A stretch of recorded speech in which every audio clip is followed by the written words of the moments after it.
secara modern basis gitu ya, HR Analytics mulai bergerak. Oke, next slide. Ya, jadi memang secara data memang tidak mudah kita peroleh ya gitu.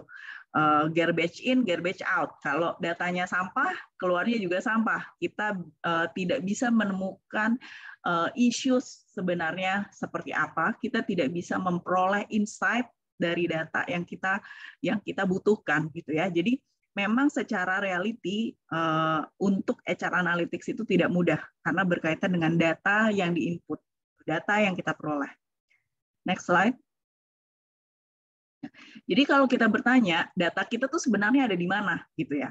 Nah, sebagai tim HR kita bisa lihat nih data kita gitu ya, itu dari HRIS, dari LMS contohnya, dari LinkedIn, dari Total Reward System, dari sosial media untuk eksternal data dan yang lain-lain. Jadi data-data ini bisa jadi basis kita untuk nanti kita memperoleh insight gitu ya.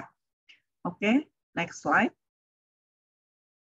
Nah, ini scary statistik. Jadi secara data gitu ya, data scientist ini orang yang mengolah data gitu ya, data scientist itu spend 85% itu bukan untuk mengolah data, tapi lebih kepada collecting dan cleaning data. Jadi sama gitu ya dengan bagaimana kita memproses laundry, baju-baju kotor kita itu lebih kepada sebelum kita cuci gitu ya.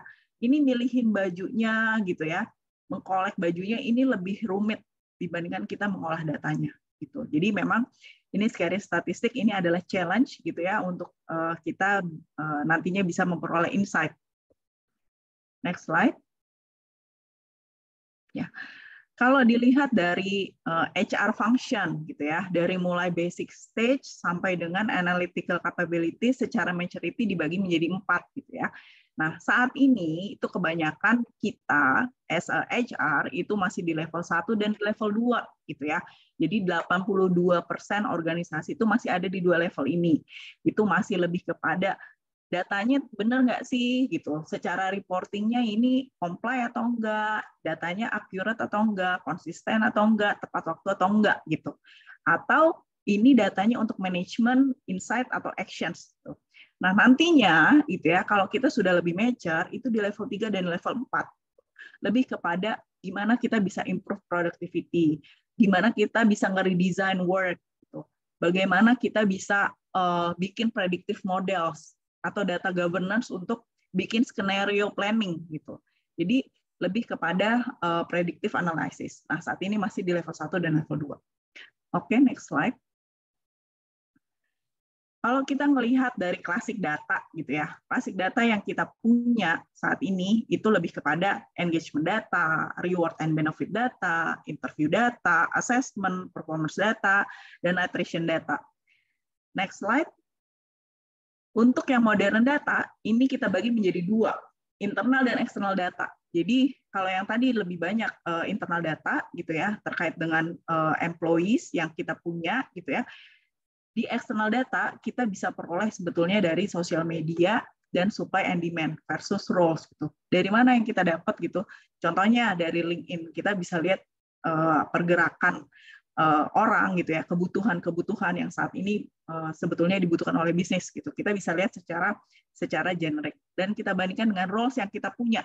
Contohnya, kalau sekarang banyak sekali dibutuhkan oleh data scientist gitu ya, data engineer gitu. Kalau teman-teman lihat di LinkedIn suka pop up gitu ya dari beberapa industri. Nah, kita bisa melihat, kita bisa bandingkan di internal kita udah ada belum gitu. Atau yang paling spesifik HR Analytics, kita udah punya belum PIC-nya gitu. Karena kalau kita bicara mengenai data HR gitu ya, kita butuh orang yang bisa mengekstrak data, mengolah data sampai bisa membuat itu menjadi insight. Nah, kita as HR udah punya belum tim itu gitu.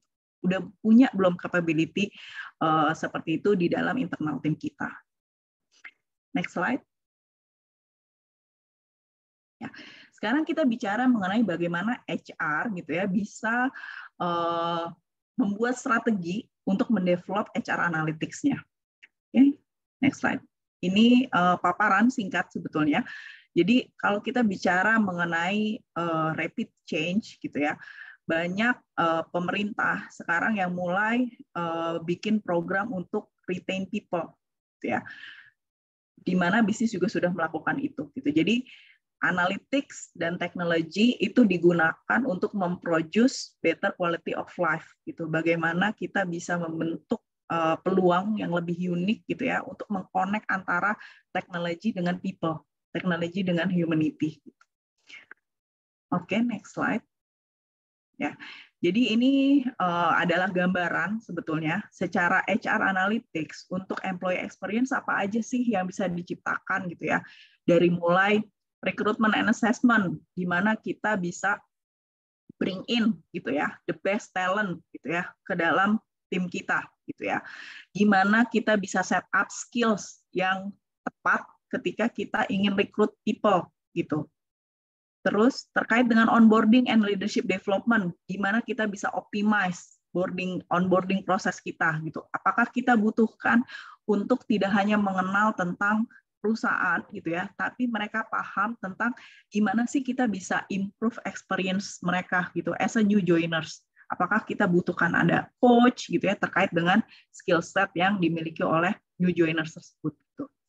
Kompetensi, performance management, reward and recognition, career path, succession dan retention. Jadi dari hire to retire kita bisa gunakan HR Analytics untuk menjawab pertanyaan-pertanyaan ini. Oke, next slide. Ya, jadi untuk membuat HR Analytics itu membutuhkan penggunaan HR Matrix dari mulai opini, data, matrix ya, analisa gitu ya. Terkait dengan situasi historis gitu ya. Lalu sampai ke analytics dan yang terakhir adalah apabila sudah mature itu sampai ke prediktif, gimana kita bisa menganalisa situasi menggunakan basis data yang lampau gitu ya untuk melihat possibilities di masa yang akan datang. Oke, next slide. Ya. Jadi memang secara skill set gitu ya, itu dibutuhkan, tapi yang paling penting adalah mengubah mindset dari sisi HR team. Jadi memang HR Analytics ini bukan hanya terkait dengan kebutuhan skill, capabilities, tapi juga mengubah mindset. Gitu ya. Gimana kita bisa menggunakan HR Analytics ini untuk mendevelop insight, gitu ya, sehingga ketika kita membuat keputusan itu betul-betul tepat dan logical gitu ya. Oke, next slide. Ya, jadi ini kita perlu mengconsider untuk HR organization dan HR talent. Kalau kita bicara mengenai operating model gitu ya, kita bisa memulai bagaimana sih HR strategi kita, analytics apa sih yang dibutuhkan gitu ya, terkait dengan HR structure, people programs-nya bagaimana, sampai nanti alignment-nya dengan beberapa hal, contohnya success profiles-nya, talent-nya, capabilities-nya. Oke, next slide. Ya, jadi kalau kita mau mulai untuk HR Analytics gitu ya, kita perlu memastikan secara kualitas datanya. Gitu. Jadi kualitas data ini yang paling penting ketika kita membuat analisa terkait dengan HR data yang kita butuhkan. Contohnya, siapa yang input datanya? Apakah reliable datanya? Gitu.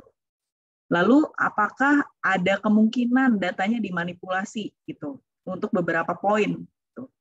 Lalu secara teknologi apakah akurat ketika kita ambil datanya dari satu sistem atau dari source tersebut? Apakah datanya komplit? Lalu apakah ada people yang memaintain data tersebut dari mulai data tersebut di-input sampai dengan data yang saat ini apakah masih valid gitu ya. Sampai dengan akurasi datanya sendiri. Next slide. Ya. Kalau kita bicara mengenai benefit untuk manage dan optimize HR data analytics, next slide. Ya, yang pertama adalah improve employee life cycle, gitu ya. Dengan HR analytics kita bisa mengoptimize decision taking process, gitu ya, dari digital initiative. Contohnya seperti apa sih? Contohnya yang pertama, kita bisa mempredik dan bisa memastikan best sources dan talent profiles yang kita peroleh. Yang kedua, kita bisa mendesain dan memonitor untuk customize reskilling path gitu ya. Jadi apa sih yang kita butuhkan dari satu employee? Apakah kita butuh upskill atau kita butuh reskill gitu ya, terkait dengan roles-nya dia yang baru gitu. Lalu maximize employee performance dan align dengan KPI, employee satisfaction juga turnover key employees gitu ya. Dan yang terakhir adalah promote diversity and inclusion. Nah, ini dari untuk yang improving employee life cycle. Yang kedua, next slide. Ya, optimize decision taking process gitu ya. Jadi kalau kita lihat bagaimana sih kita bisa mengambil keputusan dari hasil dari HR analytics gitu ya. Yang pertama adalah engagement dan well-being. Kita bisa dapat dari ENPS untuk training and development. Kita bisa dapat dari data-data yang kita punya, terutama dari HRIS gitu ya. Leadership index-nya kita lihat dari pemimpin kita siapa nih yang paling unggul gitu ya. Dan dari sisi mana yang perlu untuk ditingkatkan dari sisi leadership kita. Total investment untuk training itu berapa gitu ya? Apakah kita perlu ningkatin untuk budget training di masa yang akan datang gitu ya? Cost per employee kita juga bisa dapat dari sisi training effectiveness gitu ya. Dalam 1 tahun ini efektif nggak sih program training yang kita berikan untuk masing-masing roles gitu. Lalu dari sisi retention, kita bisa dapat attrition rate, kita bisa dapat exit drivers, apa aja sih yang buat karyawan itu kok sering keluar nih gitu. Apakah terkait dengan culture-nya kurang cocok, apakah terkait dengan ways of working-nya yang tidak align gitu ya. Lalu workforce management, apakah jumlah headcount kita itu over atau justru below gitu dari sisi kebutuhan bisnis. Dari sisi demografik, sebenarnya seperti apa sih untuk sebaran karyawan kita, gitu ya? Terkait diversity, apakah jumlah wanita dan jumlah laki-laki itu seimbang gitu ya? Karena kita sekarang sudah mulai arahnya ke yang tadi ya, socio-political dan juga termasuk dengan gender equality, gitu ya.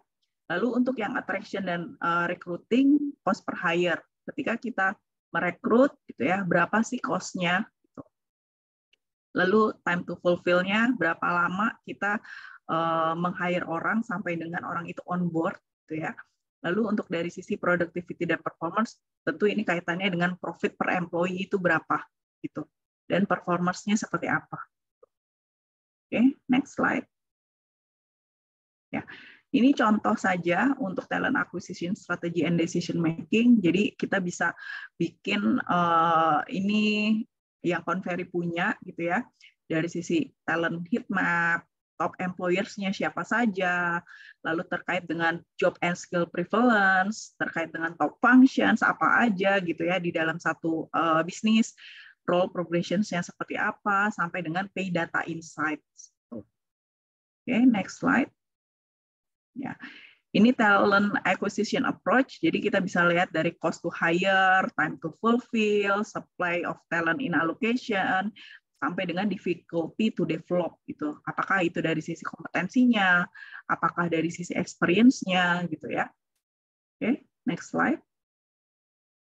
Ya, ini untuk yang penjelasan tadi terkait dengan predictive job modeling, ini contoh-contohnya. Jadi kita bisa melihat dari sisi client versus industry comparison itu seperti apa sih, apakah dari sisi kita gitu ya, itu memang sudah sejalan gitu dengan perbandingan benchmark dengan industri yang lain. Lalu dari sisi management levels itu apakah sudah meet gitu ya dengan perkembangan dari sisi industri. Oke, next slide. Ya, ini untuk define talent mix dan development priorities. Jadi kita bisa lihat dari sisi internal maupun dari sisi eksternal untuk data-datanya. Next slide. Ya, jadi ini salah satu case study. Ini adalah technology company. Jadi klien kami itu ingin lihat apakah dari sisi labor marketnya gitu ya, terkait dengan technical talent dan high turnover, mereka minta Conferry untuk melihat secara turnover predictions-nya itu seperti apa dan apa yang mesti bisa dimitigasi gitu ya, supaya ngurangin untuk turnover-nya gitu. Jadi kita bikin model ini, kita bisa melihat bahwa sebetulnya yang menyebabkan turnover-nya tinggi itu dari sisi tenur. Jadi semakin younger gitu ya, tenornya gitu, semakin muda itu less than 1 tahun itu turnover-nya tinggi gitu ya. Secara usia, yang usianya muda itu yang memang sering keluar gitu. Oke, next slide.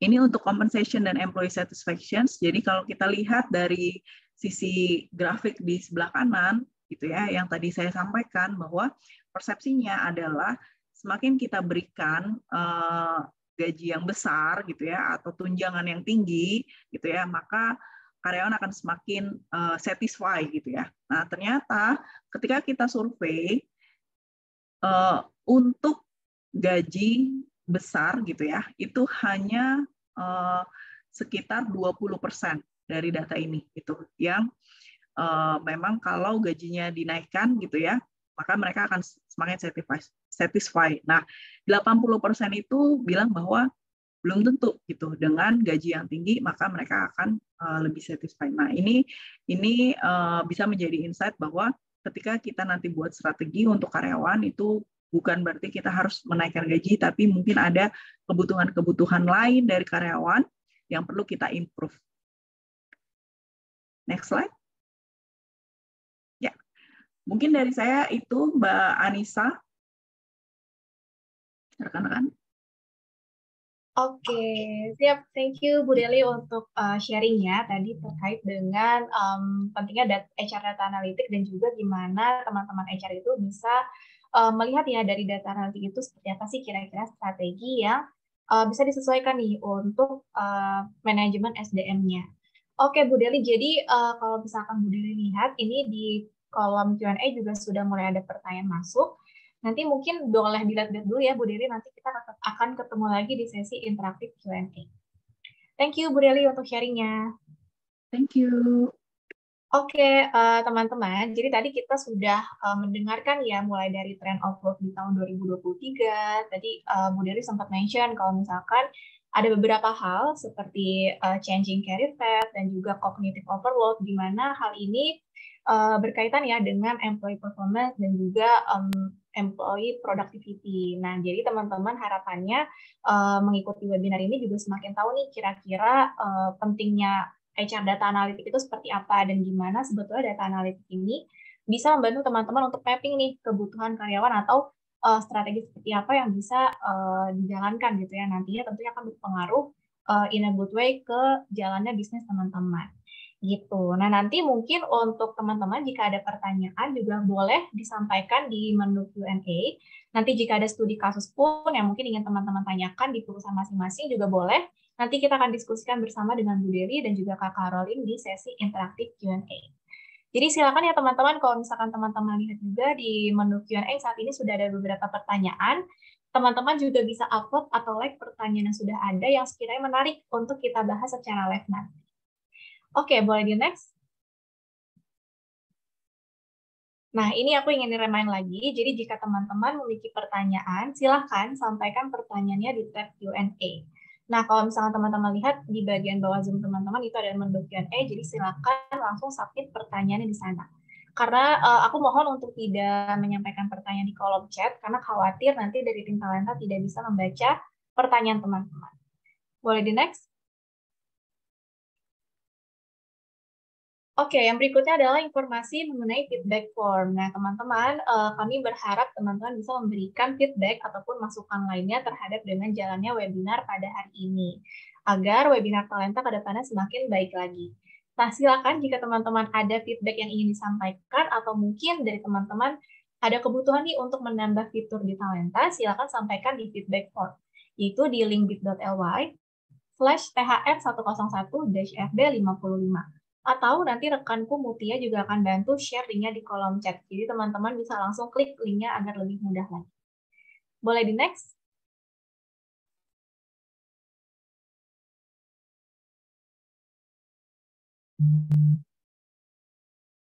Oke, boleh di next slide-nya.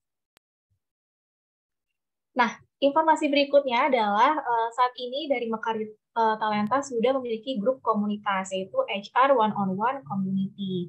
Jadi teman-teman, jika teman-teman ingin mendapatkan bisa mendapatkan networking dan juga konten inspiratif terkait dengan dunia HR lainnya, teman-teman juga bisa bergabung ke grup komunitas kami, yaitu dengan sampaikan ketertarikannya melalui feedback form di bit.ly/thr101-fb55. Saat ini sudah ada lebih dari 1.900 teman-teman HR yang sudah bergabung. Jadi di sana pun teman-teman aktif ya, cukup aktif untuk menanyakan pendapat seputar dunia HR. Jadi silakan teman-teman untuk bergabung dan bisa sampaikan ketertarikannya di feedback form kami. Boleh di next? Oke, ini adalah informasi giveaway. Jadi mungkin tadi bagi teman-teman yang baru bergabung di pertengahan acara, informasi jadi di webinar pada hari ini kami mengadakan giveaway dengan voucher GoPay senilai 100.000 untuk 3 orang pemenang. Nah, teman-teman bisa lihat di layar ya. Jadi silakan teman-teman bisa mengisikan feedback form kami. Nantinya nama teman-teman yang sudah mengisikan feedback form akan kami input di spin wheel yang akan diputar di penghujung acara nanti. Nah, hanya teman-teman yang bisa menyalakan mikrofon jika memang namanya terpilih yang akan dikonfirmasi kehadirannya untuk bisa mendapatkan klaim voucher GoPay senilai 100.000-nya. Jadi pastikan teman-teman sudah mengisi feedback form. Untuk feedback form yang betul adalah di bit.ly/thr101-fb55. Jadi pastikan juga teman-teman menyampaikan feedback ataupun saran untuk webinar lainnya ya, teman-teman. Nanti untuk link feedback form ini akan dibantu share oleh rekanku Mutia di kolom chat. Oke, boleh di next? Oke, jadi saat ini kita akan masuk ke sesi presentasi yang kedua. Tadi kalau misalkan aku lihat juga teman-teman ada yang bertanya nih, kira-kira untuk collect atau provide HR data analitik ini di Talenta apakah sudah bisa atau belum? Nah, untuk hal ini nanti akan di-share lebih lanjut oleh Kak Caroline. Mungkin aku ingin undang Kak Olive dulu ya untuk menyalakan kamera dan mikrofonnya. Ya, halo Anissa. Halo Kak, gimana kabarnya hari ini? Oh, baik. Habis makan siang soalnya. Oke, nah Kak Caroline mungkin bisa dimulai ya untuk sharing nih terkait dari sisi Mekari Talentanya ini kira-kira solusi apa sih yang bisa kita bantu tawarkan gitu ya terkait dengan provide HR data analitik ini. Boleh silakan dimulai ya Kak Olive. Oke, aku share screen dulu. Ya, boleh. Coba di share screen. Oke, harusnya sudah terlihat nih.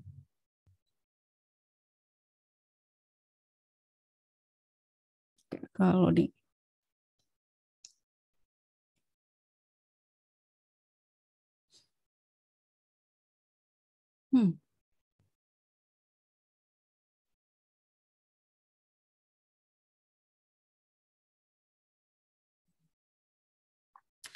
Oke, aku kayaknya harus turn off video ya karena mungkin sinyalnya agak kurang bagus nih, lagi mendung banget. Oke, aman Kak. Olive bisa langsung dimulai ya. Oke, thank you. Oke, sebelum kita mulai mungkin perkenalan dulu. Selamat sore semuanya. Aku Caroline Ratu Olivia, cuman biasa sih dipanggil dari nama belakangnya Olive. Nah, aku di Mekari itu udah join dari 2021 jadi senior product manager dan handling tuh Talenta Insight sama report builder. Jadi segala sesuatu yang tentang data di Talenta itu aku yang handle. Dan emang udah 5 tahun terakhir sih emang rajin main-main di soal data analitik. Makanya kalau yang sekarang ngebantu di Talenta untuk bagian data, tapi di HR analitik. Oke, untuk agenda hari ini sebenarnya sih nggak banyak ya, cuma ada 3. Satu tuh aku akan ngejelasin tentang HR analitik, tapi agak berbeda dikit dari Ibu Deli yang tadi share. Terus habis itu ada tentang Talenta Insights, nama Talenta Insight Plus, dan yang terakhir nanti aku demo ini sekalian tentang Talenta Insight yang ada sekarang tuh kayak gimana. Oke, kita masuk ke agenda pertama tuh tentang HR Analytics. Nah, kemarin tuh sempet tuh Google ya HR Analytics. Terus ngelihat ternyata tuh justru orang ternyata paling banyak tuh nyari pengertian dari HR Analytics. Jadi mungkin kebanyakan orang sekarang tuh masih belum ngerti banget tentang HR Analytics kali ya untuk demo di Indonesia atau kayak orang-orang yang pakai itu masih belum banyak, makanya banyak yang nyari pengertian itu sendiri. HR Analytics kita tuh udah pernah nulis sebenarnya di blog Talenta. Jadi kalau pada suka baca newsletter kita, HR Analytics itu bisa juga ada yang menyebutnya people analytics, ada yang bilangnya talent analytics, tapi itu maksudnya tuh kayak proses ngumpulin data, habis ngumpulin data dianalisis, habis itu dilaporin, tapi semua domainnya itu tentang HR ya, kayak no brainer sih sebenarnya itu cuman dijelasin dari si kata HR dan analytics itu sendiri. Apa sih yang paling penting dari HR Analytics? Ilmu dasar si HR Analytics itu sebenarnya paling dasar lagi tuh dari data analitik. Jadi ini aku tarik ke belakang ya, Bu. Biar lebih ngerti. Soalnya kan kalau diajarin tuh kayak misalkan si yang bikin Tesla itu bilang kita harus ngerti first principle. Nah, makanya kita mundur dulu ke belakang biar ngerti inti dari si HR Analytics, balik ke data analitik. Nah, dengan kita ngerti data analitik plus kita udah ada experience domain knowledge tentang HR, nanti kita akan ngerti lagi untuk si HR analitik itu sendiri, kayak gitu. Di dalam data analitik itu ada 4 hal penting yang harus kita perhatiin. 1, itu kita harus sharing banyak temuan hasil analisis. Jadi misalkan ada analisis nih atau kayak ngeliat sesuatu hal tuh di-sharing banyak-banyak. Jadi jangan cuma, nanti aku jelasin lebih lanjut. Nah, yang kedua, itu pahamin tujuan analisis dan untuk siapa hasilnya dibutuhkan. Yang ketiga, sadari bahwa tidak dapat melakukan semua proses analisisnya sendirian. Nah, yang keempat itu tunjukin nilai Anda. Jadi tuh maksudnya gimana? Kayak mulai dari yang nomor 1. Yang 1 tuh kita harus berikan banyak temuan hasil analisis. Kenapa sih kita harus ngasih banyak temuan hasil analisis? Pertama, karena setiap orang tuh punya pengetahuan terbatas, kayak entah dari experience, atau emang kayak mostly sih experience sih biasanya. Jadi kayak dia belum pernah ngelakuin analisis itu atau dia belum pernah mengalami hal itu. Makanya tuh setiap orang punya keterbatasan, bisa dibilangnya bias. Kalau kita saling sharing, tuh kita makin ngerti. Jadi kita bisa dapat point of view dari orang lain yang kayak dari mata dia itu menarik, tapi dari mata kita ternyata enggak. Makanya kita harus rajin sharing yang udah kita temuin. Contohnya tuh kayak gimana? Misalkan nih ya, contohnya nih ada pertanyaan nih, berapa sih jumlah pegawai kita di bulan Desember 2021? Terus kita lihat nih ke dashboard. Terus dilihat, ada 833, 18, 12, 144 gitu. Terus kita kasih tahu, di Desember 2021 jumlah karyawan kita ada 833. Terus ada 18 karyawan baru, 12 karyawan yang mengundurkan diri, sama tingkatan offer di bulan Desember itu 1,44 gitu. Udah. Padahal sebenarnya itu bisa di deep dive lebih lanjut lagi. Jadi kan kita udah ngasih tahu nih pertemuannya pertama. Poin pertama tuh kayak ada 833, yang kedua ada 18 yang cabut atau 18 yang baru, 12 yang resign, terus turnover-nya 144. In total itu kita ngasih tahu ada 4 poin temuan hasil analisisnya dari baca data yang tadi gitu. Cuman terus kayak gimana? Nah, harus baiknya itu tuh kita gali lebih dalam lagi. Misalkan dilihat dari poin 1, dari 833 karyawan, gimana nih persebaran masa jabatannya? Banyaknya, paling banyak tuh ada di mana? Terus kita lihat lagi nih ke dashboard. Berdasarkan di bulan Desember 2021, kayak gitu yang paling banyak di bawah 1 tahun. Pada new joiner nih yang banyak. Cuman yang kedua ada juga nih 1 tahun juga lumayan banyak lah, nomor 2. Yang ketiga ada di 3 tahun, berarti lebih masih oke lah karena beberapa orang masih ada retain di situ di bagian 3 tahun dan emang cukup banyak.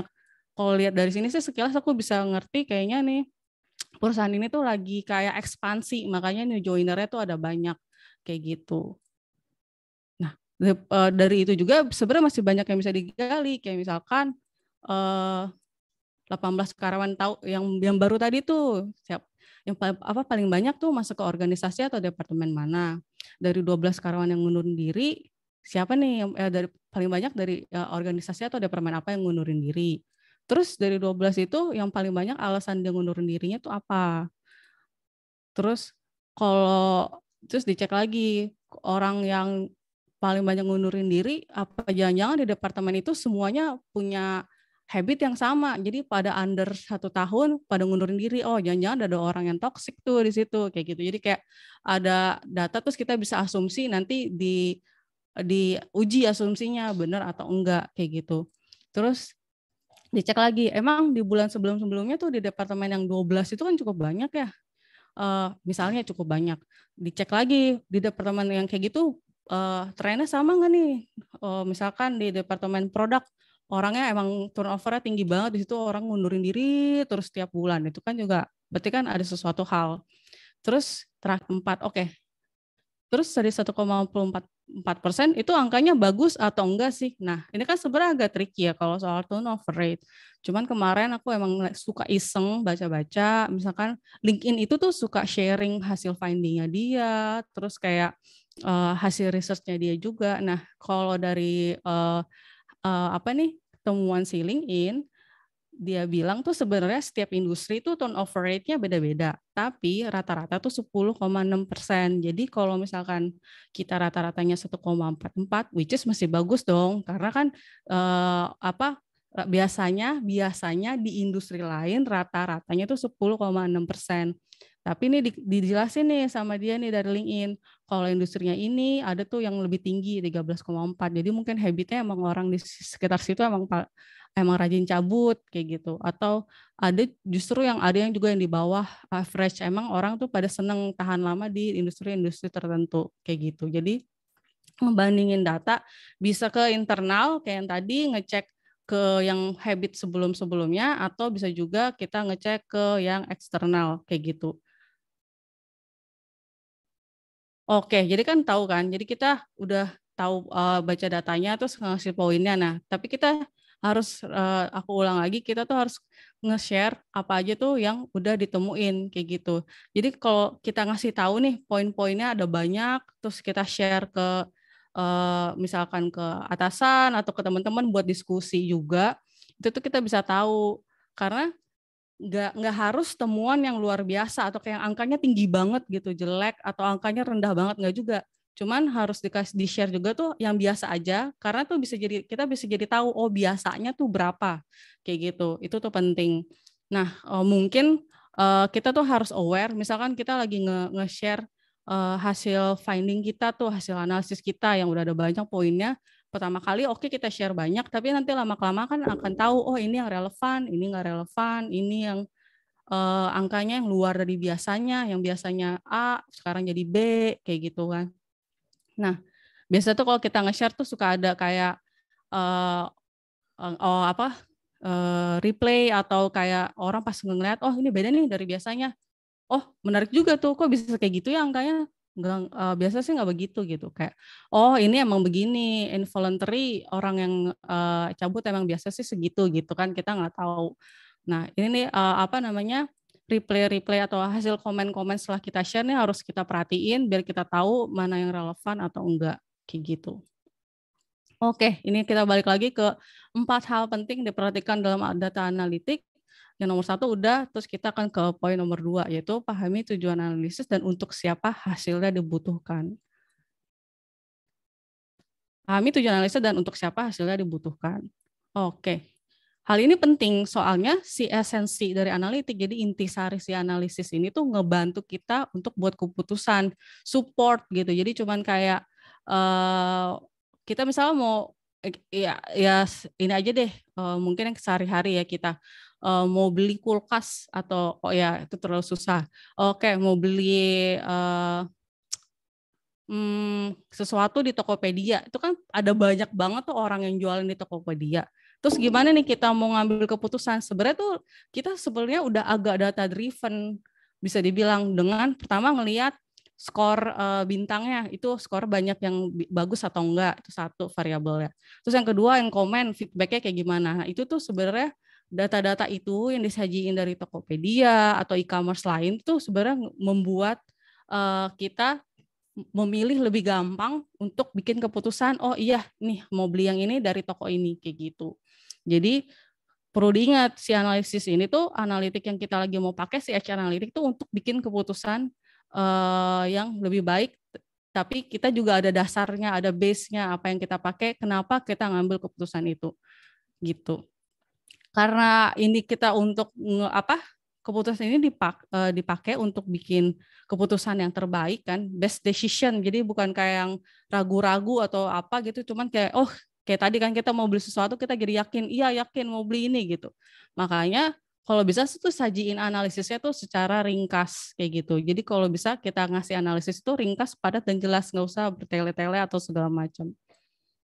Kayak contohnya gini ya, misalkan kita nih ada 2 nih, attendance record sama employee attendance. Terus kita cek itu jumlah orang-orang yang late in. Oh di bulan Juni nih tinggi nih yang late in. Terus kita cek lagi. Kenapa bisa tinggi? Oh ternyata ada 4 orang. Terus kita bikin reportnya di periode 2021 sampai Oktober, terus bulan Juli itu merupakan bulan tertinggi nih jumlah late in-nya. Terus dilihat ada 4 karyawan yang telat masuk, Zainuddin 1938 menit, Andini 266, Widi 224, sama Ma'ruf 60 menit.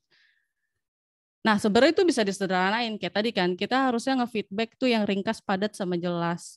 Jadi gimana biar orang yang ngebaca tuh jadi lebih gampang ngerti dan ngambil keputusan lebih cepat dibandingin kita ngasih tahu bertele-tele. Kayak misalkan, instead of kita ngasih tahu 2021 sampai 22, kita belajar 1 tahun terakhir. Terus habis itu bulan Juli 22 ada karyawan yang banyak. Terus pokoknya kita sederhanain kalimatnya. Kayak ada 4 karyawan, Zainuddin tuh hampir 2000 menit. Kan 1938 ya kita bilang bisa hampir 2000 menit kan. Dia jadi tahu oh ini banyak banget. Terus ada juga ternyata ada 2 orang yang mirip juga kayak Andina sama Widi tuh lebih dari 200 menit, yang 1266, yang 1224, dan Ma'ruf itu 60 menit kayak gitu. Jadi kita bisa kalau ngasih hasil temuan findings itu kalau bisa tuh ringkas, padat, sama jelas. Ya ringkas, padat, sama jelas kayak gitu. Jadi pertama kita harus tahu nih kenapa kita ngelakuin analisis itu. Terus yang kedua hasilnya tuh harus mudah dipahami buat kita, buat orang lain. Jadi kalau bisa tuh kayak misalkan diibaratin tuh ngejelasin angka ini ke nyokap gampang ngerti nggak kayak gitu. Biasa tuh challenge-nya gitu. Kalau dia bisa ngerti, otomatis semua orang bisa ngerti, gitu kan. Oke, kita balik lagi ke 4 hal penting dalam data analitik yang sebenarnya first principle dari HR analitik. Tadi udah jelasin berikan banyak temuan hasil analisis. Yang kedua, pahami tujuan analisis dan untuk siapa hasilnya dibutuhkan. Oke, kita ke ketiga dan 4, yaitu sadari bahwa tidak dapat melakukan semua proses analisis sendirian, dan 4, tunjukin nilai Anda. Gimana tuh maksudnya? Nah, di proses analisis, jadi sebenarnya dijelasin tadi, ya kan? Sebelum ngelakuin analisis itu ada 5 langkah yang harus dilakuin lebih dulu. 1, data source. Jadi itu kayak dari mana nih datanya? Bingung dong, mulainya dari mana, itu paling penting. Jadi kita harus tahu ngambil datanya di mana, terus apa datanya, bentuknya kayak gimana. Terus udah tuh dikumpulin datanya jadi satu. Kita bilangnya data collection. Udah dikumpulin jadi satu bukan berarti datanya tuh bersih. Tapi sebelum dibersihin, itu kita kumpulin dulu kayak misalkan ada storage data. Kalau misalkan perusahaan-perusahaan yang besar, mereka punya kayak data warehouse kayak gitu tuh. Jadi tuh semua data dari berbagai source dikumpulin jadi satu biar bisa diolah. Nah, di situ tuh bilangnya sih data storage. Jadi 321 itu biasanya ada di tim data engineer yang kerjaannya ngambil, benerin pipeline, kayak pipeline tuh kayak misalkan ngenyalurin data ke dalam si data warehouse kayak gitu. Nah, yang keempat itu di si data processing. Jadi habis udah diambilin, dikumpulin, terus dimasukin ke satu tempat, itu diproses. Jadi dibersihin karena pasti datanya tuh super duper berantakan banget, makanya harus di cleaning. Itu kan paling menyebalkan ya. Ya pernah lah kita kayak nge-export data Excel terus habis itu kayak aduh ini kolom ini nggak perlu, oh ini salah nih harusnya rupiah, kenapa dia pakai dolar, oh ini date-nya aneh banget sih, harusnya kan day month year, tapi kok jadi month day year kan terbalik gitu ya kan, jadi salah nanti analisisnya. Nah yang terakhir baru divisualisasi. Kenapa divisualisasi? Karena sebenarnya manusia itu lebih gampang melihat gambar dibandingin ngebaca tulisan. Jadi Misalkan kita ngelihat gambar itu butuh kayak cuman 5-10 second buat ngerti itu gambar itu apa dibandingin kita harus ngebaca tulisan. Makanya visualisasi itu penting untuk memudahkan baca data yang lumayan kompleks. Nah, 5 proses ini tuh bakal ngelakuin 5 proses ini tuh punya banyak waktu. Kayak tadi kan dikasih tahu 85% data scientist itu ngelakuinnya 1, 2, sama 3 gitu. Untuk ngebersihin aja tuh emang makan effort banget. Makanya data engineer tuh lagi hot banget ya untuk job role sama job vacancy ya. Masih dicari sampai sekarang karena itu benar-benar dibutuhin dan emang itu susah kayak gitu. Oke, terus yang keempat nih, tunjukin nilai Anda. Maksudnya tuh apaan? Jadi itu di dalam data analisis, mau data analisis sama HR analitik atau analitik SDM, kita tuh harus ngekomunikasiin hasil temuannya. Jadi jangan disimpan dalam hati gitu. Jadi kita harus share. Dengan kita share, terus kita bisa mulai diskusi, terus cari presentasi, terus ngobrol sama teman yang lain. Jadi kita biar dapat referensi juga. Jadi biar tahu, oh yang ini penting di perusahaan saya, bukan berarti yang ini penting di perusahaan dia kayak gitu. Jadi setiap perusahaan itu sebenarnya beda-beda. Nah, dengan kita ngerti data itu tuh jadi bisa presentasiin atau kolaborasi dengan tim-tim lain dengan banyak stakeholder. Jadi mereka akan lebih trust ke kita juga gitu. Jadi dengan kita ngerti HR analitik, value di kita untuk perusahaan juga lebih bakal meningkat gitu. Oke, sebelum kita lanjut ada polling. Boleh dibantu Anissa ya untuk share pollingnya. Ini sebenarnya 2 pertanyaan aja sih. Oke, harusnya aku udah launch pollingnya nih, jadi mungkin teman-teman bisa mulai ini ya, diisi pollingnya. Oh iya, jadi ada 2 pertanyaan. Yang pertama nih, ada pilihan nih, ada 1, 2, 3, 4, 5 stage. Nah, di bawah ini nih kira-kira teman-teman ada di stage yang mana? Kalau 1 tuh kayak masih Excel, cuman di report doang, nggak dipakai buat apa-apa, cuma ngasih tahu FYI ini begini gitu. Nah, yang kedua visualisasi, jadi udah dibikin jadi PPT misalkan hasil reportnya, terus dipresentasiin, tapi masih dipakai buat FYI gini-gini aja gitu, udah. Nah, kalau diagnostik itu tuh kayak dianalisis juga. Jadi kita kemarin begini, habis itu tuh karena ini, makanya jadi begini, mungkin ke depannya baiknya kita begini. Nah, itu diagnostik. Nah, prediktif itu tuh kayak kita ngumpulin, jadi itu mostly sih, biasanya tuh ngeprediktif itu tuh pakai machine learning ya. Jadi ada kita harus tahu kayak variabel-variabel apa yang berkorelasi dengan variabel lain yang kita butuhin. Nah, habis itu dicari tahu. Mostly sih butuh data science ya, karena kan itu berarti butuh permodelan yang harus di-train terus-terusan tuh.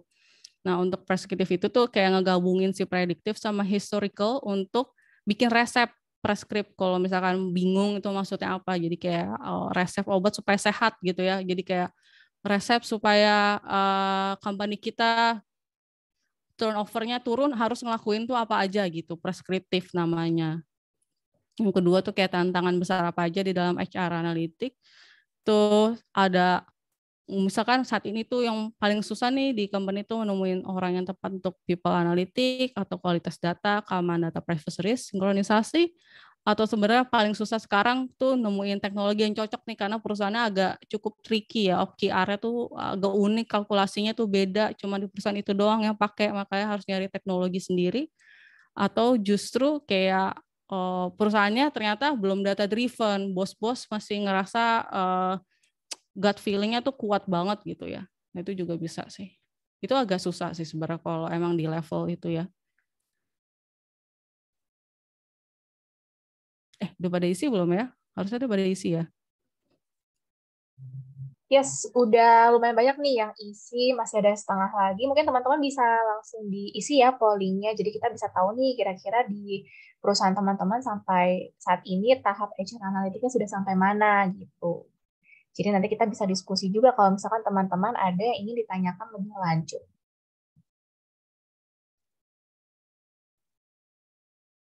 Bisa tunggu 1 menit lagi kali ya. Oke, boleh.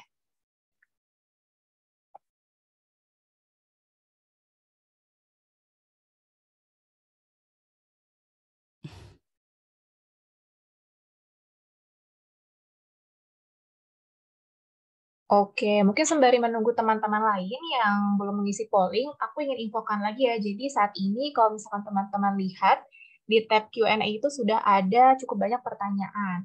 Nah, teman-teman silakan dilihat pertanyaannya jika memang dirasa menarik atau mungkin juga pertanyaan sama dengan yang ingin teman-teman tanyakan. Teman-teman juga bisa upvote atau like pertanyaan tersebut sehingga nanti kita tahu pertanyaan mana aja nih yang banyak upvote dan akan kita bahas secara live nantinya. Atau nanti pertanyaan juga akan kita bahas, juga akan dikirimkan by typing juga di Zoom-nya. Gitu. Jadi pastikan jika memang nanti teman-teman ingin ada nih suatu hal yang ingin didiskusikan dengan speaker kita, bisa ke Bu Deli ataupun dengan Kak Olive, nanti silakan teman-teman sampaikan pertanyaannya di tab Q&A. Gitu.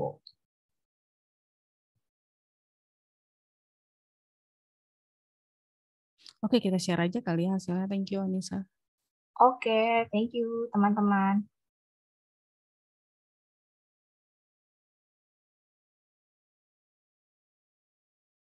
Oke, dari hasilnya tuh ternyata ya sebenarnya sih mungkin sesuai prediksi kali ya. Tadi kan juga ada di-share sama Bu Deli. Orang masih di stage 1 sama 2. Terus abis itu ternyata problemnya tuh mostly di kualitas data.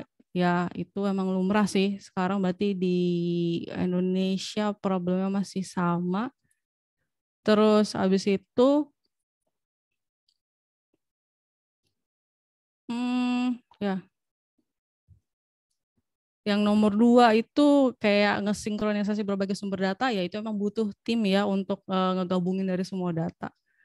Oke, thank you yang udah share, udah isi pollingnya. Kita lanjut ya diskusi itu nanti nyambungnya tuh ke mana kalau di sini. Oke, balik ke agenda yang tadi, kita udah ngebahas HR Analytics. Sekarang kita ke si Talenta Insight sama Talenta Insight Plus. Tadi kan udah ngejelasin ya, jadi kan di proses analisis itu ada 5 nih, data source, data collection, storage, processing, sama visualisasi. Ini kalau digabungin itu jadi si Talenta Insight. Jadi kita tuh sebenarnya udah ada.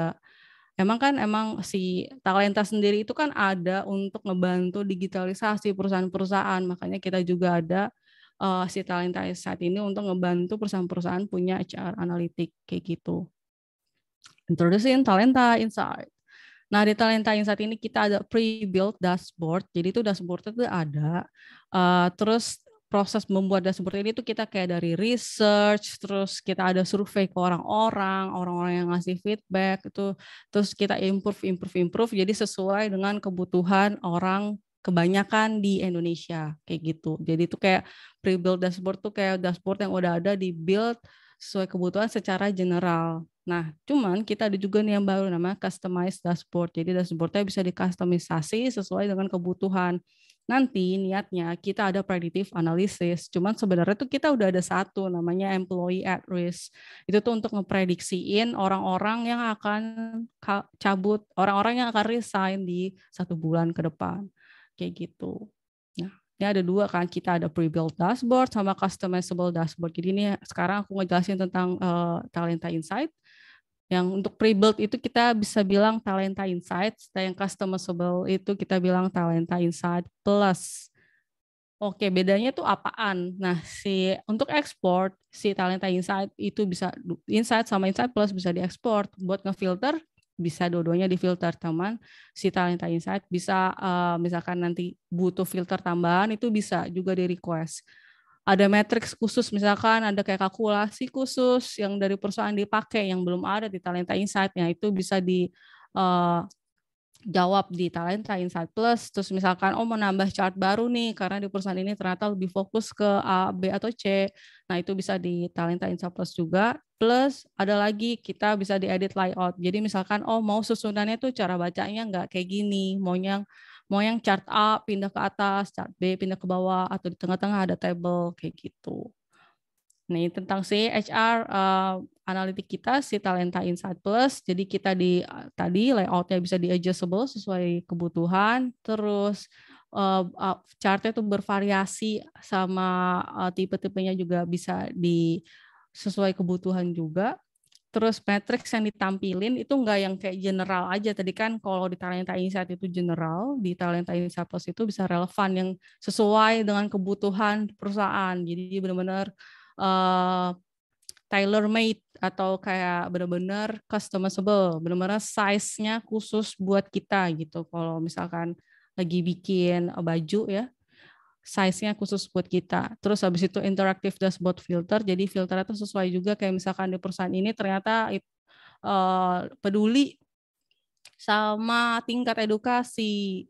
Jadi pengen lihat berdasarkan edukasi orang, makanya nanti misalkan dikasih kelas-kelas buat yang edukasinya galau atau kayak gimana gitu.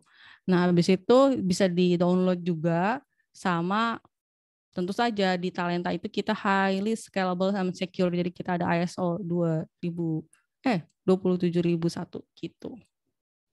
Nah, cara aksesnya tuh gimana? Ada dua. Satu bisa aja tuh ke insights.talenta.co atau satu lagi misalkan kita login nih jadi super admin atau admin, terus lihat nih di bawah tada. Nah, ini ada insight nih tulisannya new. Jadi ini bisa diklik nanti habis itu masuk ke Talenta Insight. Terus misalkan bingung udah masuk kan, terus kayak emang gimana cara request custom dashboard? Request custom dashboard tuh geser aja ke paling kanan, di sini ada custom dashboard, klik. Nah, nanti situ ada request custom dashboard. Nanti habis itu ada form buat diisi. Jadi kita pengen tahu emang kebutuhannya apa, nanti kita bantu bikinin kayak gitu.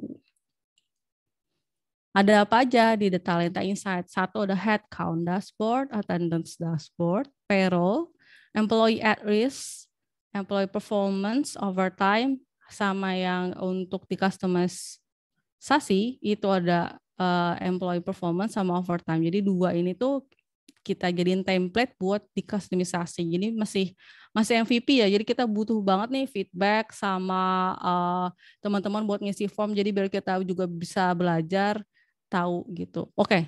Nah sebelum situ mungkin bingung kan, ini sebenarnya udah tersedia. Terus kayak gimana? Nah kalau aku suka bercanda sama teman-teman tuh biasanya tuh kita sebagai data analis tuh kerjanya cari perkara gitu, cari masalah. Jadi kalau misalkan nanti buka Talenta Insight itu tuh lihat ada masalah apa di situ biasa gitu kan. Karena kan biasa kita nge-reporting problem ya. Nah, contoh-contohnya nih apa nih yang bisa dijawab. Jadi tuh kalau bingung nih mau mulai dari mana, itu tuh coba mikir atau kita cari tahu kira-kira kita mau cari jawaban apa atau kira-kira pertanyaan apa yang mau kita jawab kayak gitu. Kayak contohnya di headcount dashboard itu kayak kita mau tahu berapa total aktif per bulan di tiap branch gimana, karyawan perempuan per branch tadi kan soal gender, terus habis itu ada total karyawan baru sama resign gimana, turnover rate, terus ada tren tertentu enggak untuk karyawan yang resign, kayak sebenarnya ternyata dia di departemen tertentu atau di age tertentu, ternyata Gen Z banyak yang kabur, kayak gitu kan.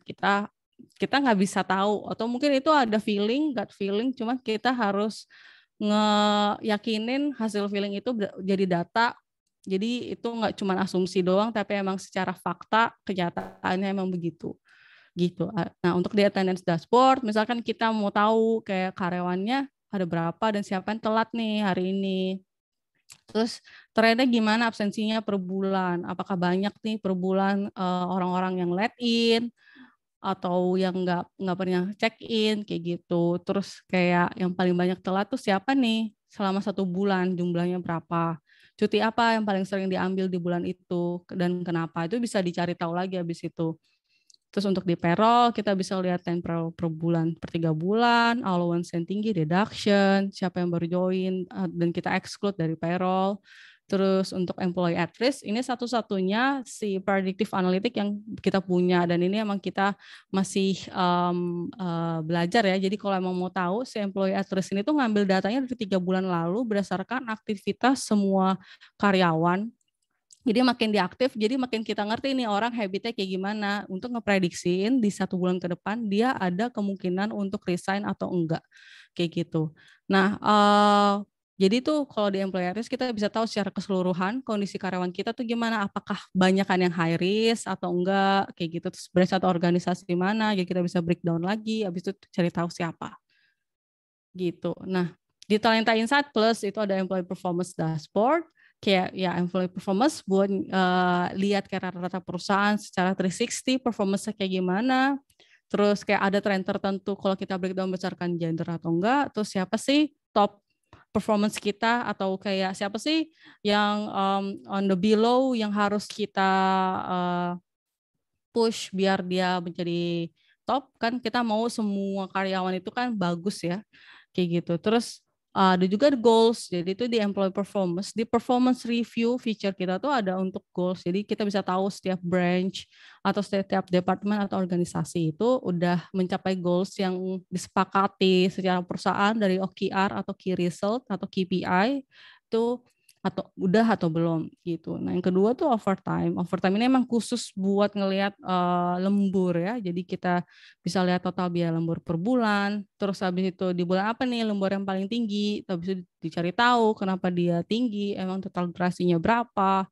Branch kayak gimana. Terus siapa yang lembur tertinggi di bulan ini. Berapa lembur yang dilakukan gitu. Ini aku nge-refresh aja. Jadi di apa namanya di talenta tuh ada apa aja. Satu, kita integrated HRIS, tuh ada talent acquisition, onboarding sama database management. Terus kita ada attendance type management juga. Ini buat di bagian core tuh jadi ada HRIS, attendance type management sama payroll reimbursement. Terus untuk employee experience, kita ada employee self-service. Jadi kayak bisa ngecek buat attendance, check-in, check-out, terus time of tracking, terus reimburse juga. Terus habis itu untuk productivity kita ada employee broadcast, sama buat survei juga ada form. Terus habis itu ada flexible benefit buat yang kayak apa sih potong gaji di depan ya, EWA. Terus habis itu untuk yang strategik kita ada cara analitik, itu aku, dan kemudian ada performance management, KPI and task management gitu. Oke, mungkin aku akan skimming sebentar ke si Talenta Insight. Ini kalau misalkan masuk ke, wah agak loading, oke, ke bawah nih, nah di sini ada nih si Insight, ntar akan masuk ke si headcount. Nah di headcount ini, itu aku bilangnya sih yang ini global filter, jadi ada branch organization, ini kalau dipencet filternya akan ngaruh ke semua chart ya. Terus ini bisa dipilih total employee, ini bisa di-compare juga. Ini buat overview summary. Terus kita bisa ngeklik juga, jadi yang biru-biru tuh clickable, biar bisa dilihat itu informasi lebih lanjutnya kayak gimana.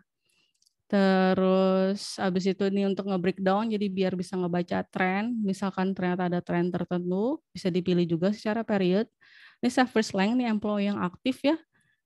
Bisa diklik juga ini legendnya, kalau pengen lihat dan diganti, bisa diekspor juga sebagai CSV. Terus ada reason, jadi biar tahu nih orang paling banyak ngundurin diri tuh alasannya tuh apa gitu. Ada juga reprimand trend, jadi kayak yang kita kasih surat peringatan, ini bisa dicek paling banyak surat peringatannya apa, bisa dipilih juga berdasarkan type. Kemudian yang paling bawah turnover breakdown. Jadi kita bisa lihat nih, milih misalkan oh ya Desember kok cowok semua ya gitu. Ini juga bisa diklik juga gitu. Terus bisa juga berdasarkan working period, jadi biar bisa dilihat kayak orang-orang itu yang resign paling banyak tuh apa. Kayak ini bulan Desember ternyata orang-orang yang 3 tahun ya yang banyak resign dibandingin yang lain tuh kelihatan. Cuma 5 orang sih. Gitu. Oke, next ya kita ke attendance. Yang di atas ini real time. Ini sebenarnya agak terpisah ya. Ini daily, yang di bawahnya tuh monthly. Ini juga biru-biru bisa diklik. Terus ada main days yang tadi aku udah sempat kasih contoh. Jadi pilihnya let in tadi kan. Terus ini untuk employee attendance sama employee time off. Ini bisa sebenarnya kan kelihatannya kayak si Aditya Prasetyo, dia total late in-nya 120, ini bisa diklik. Terus bisa ngelihat kayak trennya dia emang selama durasi tertentu tuh gimana, emang rajin telat atau enggak sih gitu. Nah, terus ini ada employee time off, ini juga bisa dicek kayak policy sama type request date itu kayak gimana. Terus juga bisa ada juga kayak secara keseluruhan company kita itu cuti apa sih yang paling rajin diambil orang gitu ya. Kayak ini kelihatan dia cuti tahunan di Oktober. Oh ya, bulan ini. Mungkin karena emang udah mau year end. Terus ada payroll juga, yang payroll ini sebenarnya nggak terbuka buat admin ya, hanya super admin doang. Ini agak krusial soalnya. Oh ya, ini datanya masih dummy, jadi kalau dilihat angkanya cukup aneh emang emang cuman buat percontohan aja. Dia ada allowance deduction, terus ini yang di-exclude itu yang misalkan bulan lalu masuk payroll, bulan ini nggak masuk payroll, orang yang resign atau emang yang kita exclude gitu, kayak bos besar emang nggak masuk ke payroll gitu. Oke, ini yang employee at risk. Oh ya, di atas tuh suka ada guidebook, jadi masih bisa baca kayak gitu ya. Terus kalau pengen tahu di sini ada high risk, medium risk atau kayak gimana nih, maksudnya itu apaan, itu ada di situ, atau bisa klik learn more juga. Di situ ada penjelasannya.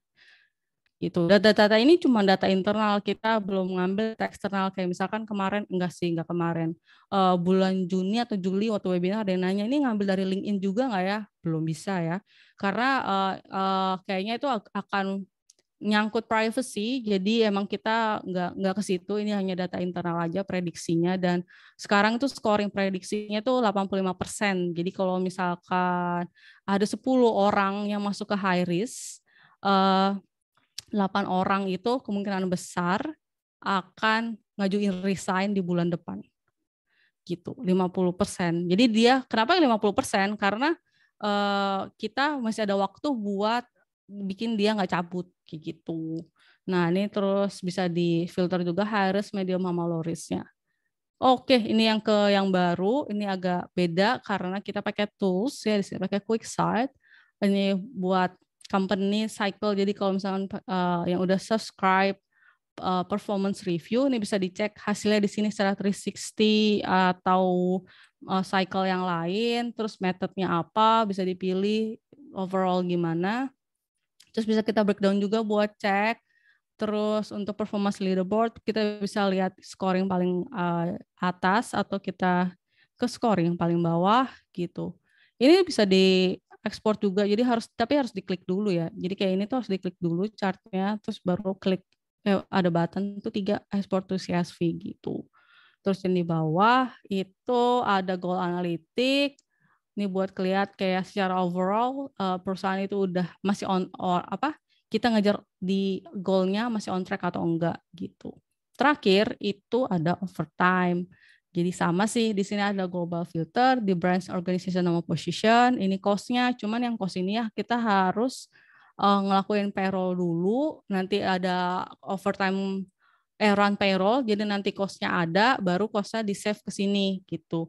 Cuman ini agak tricky juga sih, overtime ini kayaknya baru super admin yang bisa akses ya, karena ini ada cost. Jadi kalau menyambung tentang cost kayaknya baru kita skupin untuk super admin belum bisa akses.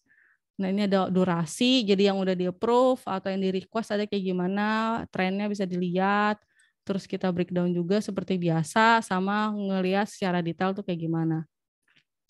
Misalnya nih employee performance sama overtime kalian punya template sendiri gitu ya, terus pengen diubah. Nah itu bisa tuh masuk ke custom dashboard, habis itu request, nanti habis itu isi form, nanti dihubungin sama tim kita, AM kita, baru diskusi, meeting untuk ngasih update dan bikinin dari tim aku dan tim data gitu. Oke, dari aku balikin ke Anissa. Oke, thank you Kak Wawif untuk sharing dari sisi produk Mekari Talentanya ya, terkait dengan digital tools apa sih yang bisa dimanfaatkan oleh teman-teman HR semua untuk collect atau mungkin provide data analitik di perusahaan masing-masing. Nah, mungkin Kak Wawif ini udah ada banyak juga pertanyaan yang dari teman-teman yang menanyakan seputar custom dashboard ataupun Talenta Insight. Nah, mungkin nanti bisa dilihat dulu pertanyaannya dan kita akan ketemu lagi di sesi interaktif Q&A. Thank you ya, Kak Olive. Oke, nah teman-teman, jadi seperti yang aku sebutkan tadi, kalau misalkan teman-teman lihat saat ini sudah ada kurang lebih 12 pertanyaan ya. Nah, itu juga sudah banyak yang upload pertanyaannya. Jadi silakan jika teman-teman masih memiliki pertanyaan, silakan untuk disampaikan lagi di tab Q&A, nantinya kita akan bahas secara bersama-sama dengan speaker kita. Oke, boleh di next? Nah, ini informasi terkait dengan webinar ya, teman-teman. Jadi tadi kalau misalkan aku lihat di kolom Q&A dan juga di kolom chat ada yang bertanya apakah materi dan rekaman webinar hari ini akan di-share kembali. Jadi untuk materi dan rekaman webinarnya tentu akan kita share lagi nih teman-teman, namun pastikan teman-teman sudah mengisi feedback form dengan alamat email yang betul. Jadi nantinya bagi teman-teman yang sudah mengisikan feedback form akan kami kirim e-sertifikat materi beserta rekaman webinarnya ke alamat email tersebut. Jadi aku juga mohon pastikan teman-teman mengisi nama lengkapnya dengan benar ya, tanpa ada typo, karena nantinya akan kami gunakan untuk dicantumkan di e-sertifikat. Gitu. Jadi pastikan teman-teman sudah mengisi feedback form ya untuk mendapatkan materi dan rekaman webinar pada hari ini. Nanti rekanku Mutia juga akan bantu share linknya di kolom chat, jadi teman-teman bisa langsung klik linknya di sana. Boleh di next? Oke, ini dia informasi lagi tentang Talenta Community. Jadi silakan jika teman-teman tertarik nih untuk networking bersama dengan praktisi HR lainnya atau mungkin ingin mendapatkan info-info terbaru tentang HR, silakan bergabung di komunitas HR One-on-One. Nah, caranya bagaimana? Teman-teman bisa sampaikan juga ketertarikannya di linkbit.ly/thr101-fb55. Nanti ketika teman-teman sudah submit formnya, teman-teman akan diarahkan langsung ke halaman Telegram. Dan bisa langsung bergabung di grupnya. Boleh di next? Oke, aku akan mengingatkan lagi informasi terkait dengan giveaway. Jadi pada webinar hari ini, kami mengadakan giveaway dengan voucher GoPay senilai Rp100.000 untuk 3 orang pemenang. Pastikan teman-teman sudah mengisi feedback form dengan nama yang betul, karena nantinya nama-nama tersebut akan kita input di spin wheel yang akan kita putar di penghujung acara nanti. Nah, pastikan teman-teman juga bisa hadir sampai penghujung acara, karena nantinya untuk bisa confirm atau mendapatkan vouchernya, teman-teman akan aku undang untuk menyalakan mikrofonnya dulu. Jadi kita bisa confirm ya kehadiran teman-teman. Oke, ditunggu ya teman-teman untuk link feedback formnya yang betul adalah di bit.ly/thr101-fb55 atau langsung bisa klik link yang sudah di-share oleh rekanku Mutia di kolom chat. Kami tunggu juga feedback masukannya untuk webinar hari ini ya teman-teman. Boleh di next? Oke, kita akan masuk ke sesi interaktif Q&A. Nah, tiba saatnya kita akan menjawab atau berdiskusi dengan teman-teman semua mengenai pertanyaan yang sudah masuk nih di tab Q&A. Oke, mungkin aku ingin mengundang lagi ya Bu Deli dan juga Kak Olive untuk bisa menyalakan kamera dan mikrofonnya. Kita coba jawab pertanyaan dari yang paling... Oke, oh ya, aku infokan juga teman-teman, jadi untuk pertanyaan yang sudah masuk bisa kita jawab juga melalui typing ya. Jadi nanti teman-teman bisa cek juga apakah pertanyaannya sudah terjawab atau belum. Oke, ini ada pertanyaan dari PT Pilar Niaga Makmur, dan mungkin ini bisa dibantu jawab oleh Bu Deli ya. Jadi aku coba bacakan dulu ya pertanyaannya. Nanti jika dari PT Pilar Niaga Makmur ada tambahan, aku akan berikan akses mikrofonnya. Jadi pertanyaan seperti ini. Bagaimana cara kami jika belum memiliki HR Analytics, dari mana kami harus berangkat? Dari mana kami harus berangkat dan apa yang harus pertama kali kita lakukan? Oke, sebelum kita bantu jawab, Bu Deli, aku akan undang dulu nih dari PT Niaganya untuk menyalakan mikrofon. Ya, pertanyaannya bagus sekali ya. Ini terkait mulai dari mana. Itu pertanyaannya memang banyak sekali ditanyakan oleh tim HR. Jadi untuk HR Analytics itu bukan terkait dengan software ya. Jadi HR Analytics juga bisa kita olah dengan Excel sebetulnya. Nah, untuk menganalisa itu tergantung dari data yang kita peroleh gitu. Jadi kalau tadi disampaikan source-nya, datanya itu sudah dipastikan memang tepat. Tuh. Yang kedua terkait dengan data validitasnya, gitu ya. Apakah data ini betul-betul bisa kita gunakan, betul-betul sudah clean gitu ya, dan valid gitu. Jadi kalau HR Analytics mulainya dari mana itu bergantung pada insight apa yang ingin diperoleh. Jadi kita kembali ketika kita mau buat analisa HR data gitu ya. Pertanyaan apa sih yang mau kita jawab gitu. Kalau kita mau bertanya tentang efektivitas training misalkan gitu ya. Nah, ini bisa kita peroleh dari sistem LMS gitu dibandingkan dengan hasil post-test training gitu ya. Kalau dari sisi LMS kita sudah bikin program training sekian banyak, tapi kok hasil post-test trainingnya kok tidak improve nih gitu ya. Nah, itu yang perlu kita lihat. di mana titik ketidakefektifan dari training tersebut gitu. Kalau pertanyaannya terkait dengan pay, tentang salary gitu ya, ternyata terkait dengan salary ini kok banyak yang minta untuk adjustment salary-nya gitu. Kita perlu lihat lagi dari sisi salary kita yang saat ini secara pay grade itu sudah kompetitif belum dengan yang lain. Nah, untuk data tersebut bisa kita peroleh dari data pay benchmark gitu, salary benchmark gitu ya. Di mana salary benchmark ini bisa kita beli gitu ya datanya dari beberapa consulting company gitu. Contohnya seperti Convery, kita ada untuk remunerasi benchmark gitu ya terkait dengan beberapa sektor industri. Jadi kembali lagi HR Analytics itu mulainya dari mana? Itu mulainya dari pertanyaan insight apa yang ingin kita peroleh. Dari situ baru kita cari untuk datanya, kita pastikan datanya itu sudah clean atau belum. Kira-kira seperti itu, Mbak Anissa. Oke, berarti intinya untuk mulainya dari mana itu adalah disesuaikan dengan kebutuhan, kembali lagi ke kebutuhan perusahaan masing-masing ya, Bu Deli, ya kira-kira insight apa yang mau dicari gitu ya. Betul.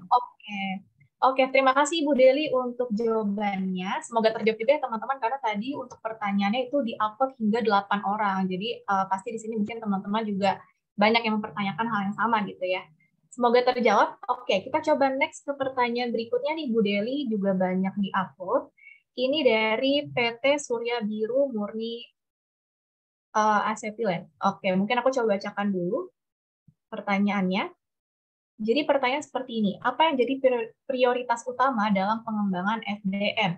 Oke, nah mungkin sebelum dijawab, aku mau coba undang dulu nih dari PT Surya Biru Kencana untuk menyalakan mikrofonnya. Halo, bisa dinyalakan mikrofonnya? Selamat siang Bapak Ibu dari PT Surya Biru Murni. Oke, mungkin sembari menunggu, boleh dari Bu Deli silakan bisa dibantu jawab dulu ya Bu, kira-kira gimana nih insight-nya terhadap pertanyaan dari PT Surya Biru Murni ini? Ya. Kalau kita bertanya mengenai fokus pada pengembangan SDM, ini tergantung pada issues yang ada sama tujuan perusahaan atau bisnisnya ke depan seperti apa. Kalau kita bicara mengenai pengembangan SDM, issues-nya saat ini banyak yang tidak sesuai skill set-nya gitu. Bisnis ke depan kita mau berubah, misalkan contohnya financial services deh ya, bank gitu ya. Sekarang bank itu banyak sekali yang mulai mengimplementasi untuk digital transaction. Nah, saat ini skill set-nya nggak cukup nih gitu atau tidak match dengan kebutuhan untuk kita bisa serve digital transaction. Berarti artinya pengembangan SDM kita lebih kepada pemberian training untuk reskill ya, tim transaction banking, tim frontliners gitu ya, supaya mereka bisa serve dari sisi services yang baru gitu atau layanan yang baru untuk nasabah. Lalu kalau misalkan pertanyaannya terkait dengan leadership gitu ya, leadership-nya nih saat ini kita belum ada yang paham mengenai apa itu blockchain gitu ya. Nah itu kan artinya berarti pengembangan SDM-nya lebih kepada leadership acumen gitu. Jadi kalau pertanyaannya kembali lagi pengembangan SDM itu fokusnya harus seperti apa? Nah itu bergantung isu-nya saat ini apa, match nggak sama tujuan perusahaan atau bisnis gitu. Gitu Mbak Anissa. Izin Bu Deli. Ya. Oke. Halo Pak, boleh perkenalan dulu Pak dari apa dan domisili di mana? Siap, perkenalkan saya Husen dari SBMA, PT SBMA Surya Biru Murni Acetylen. Iya Pak. Izin mau tanya, kalau di perusahaan kami ini itu kan karena sudah berjalan 40 tahun, namun dengan pola perusahaan yang masih belum tertutup ya, baru menuju ke terbuka, sehingga masih banyak mungkin satu manpower planning yang belum efektif, itu yang pertama. Terus kemudian masih banyak sekali gap knowledge yang luar biasa antara kepala bagian dengan stafnya, dikarenakan umumnya kepala bagian itu bisa memimpin hingga lebih dari 5 tahun atau 10 tahun. Nah, lalu berikutnya disiplin kerja saat ini sebenarnya tinggi, namun mereka tidak mau, atau mungkin bukan tidak mau ya, masih susah merubah kebiasaan bahwa saya di sini bukan hanya untuk bekerja tapi juga berkembang sebagai individu gitu.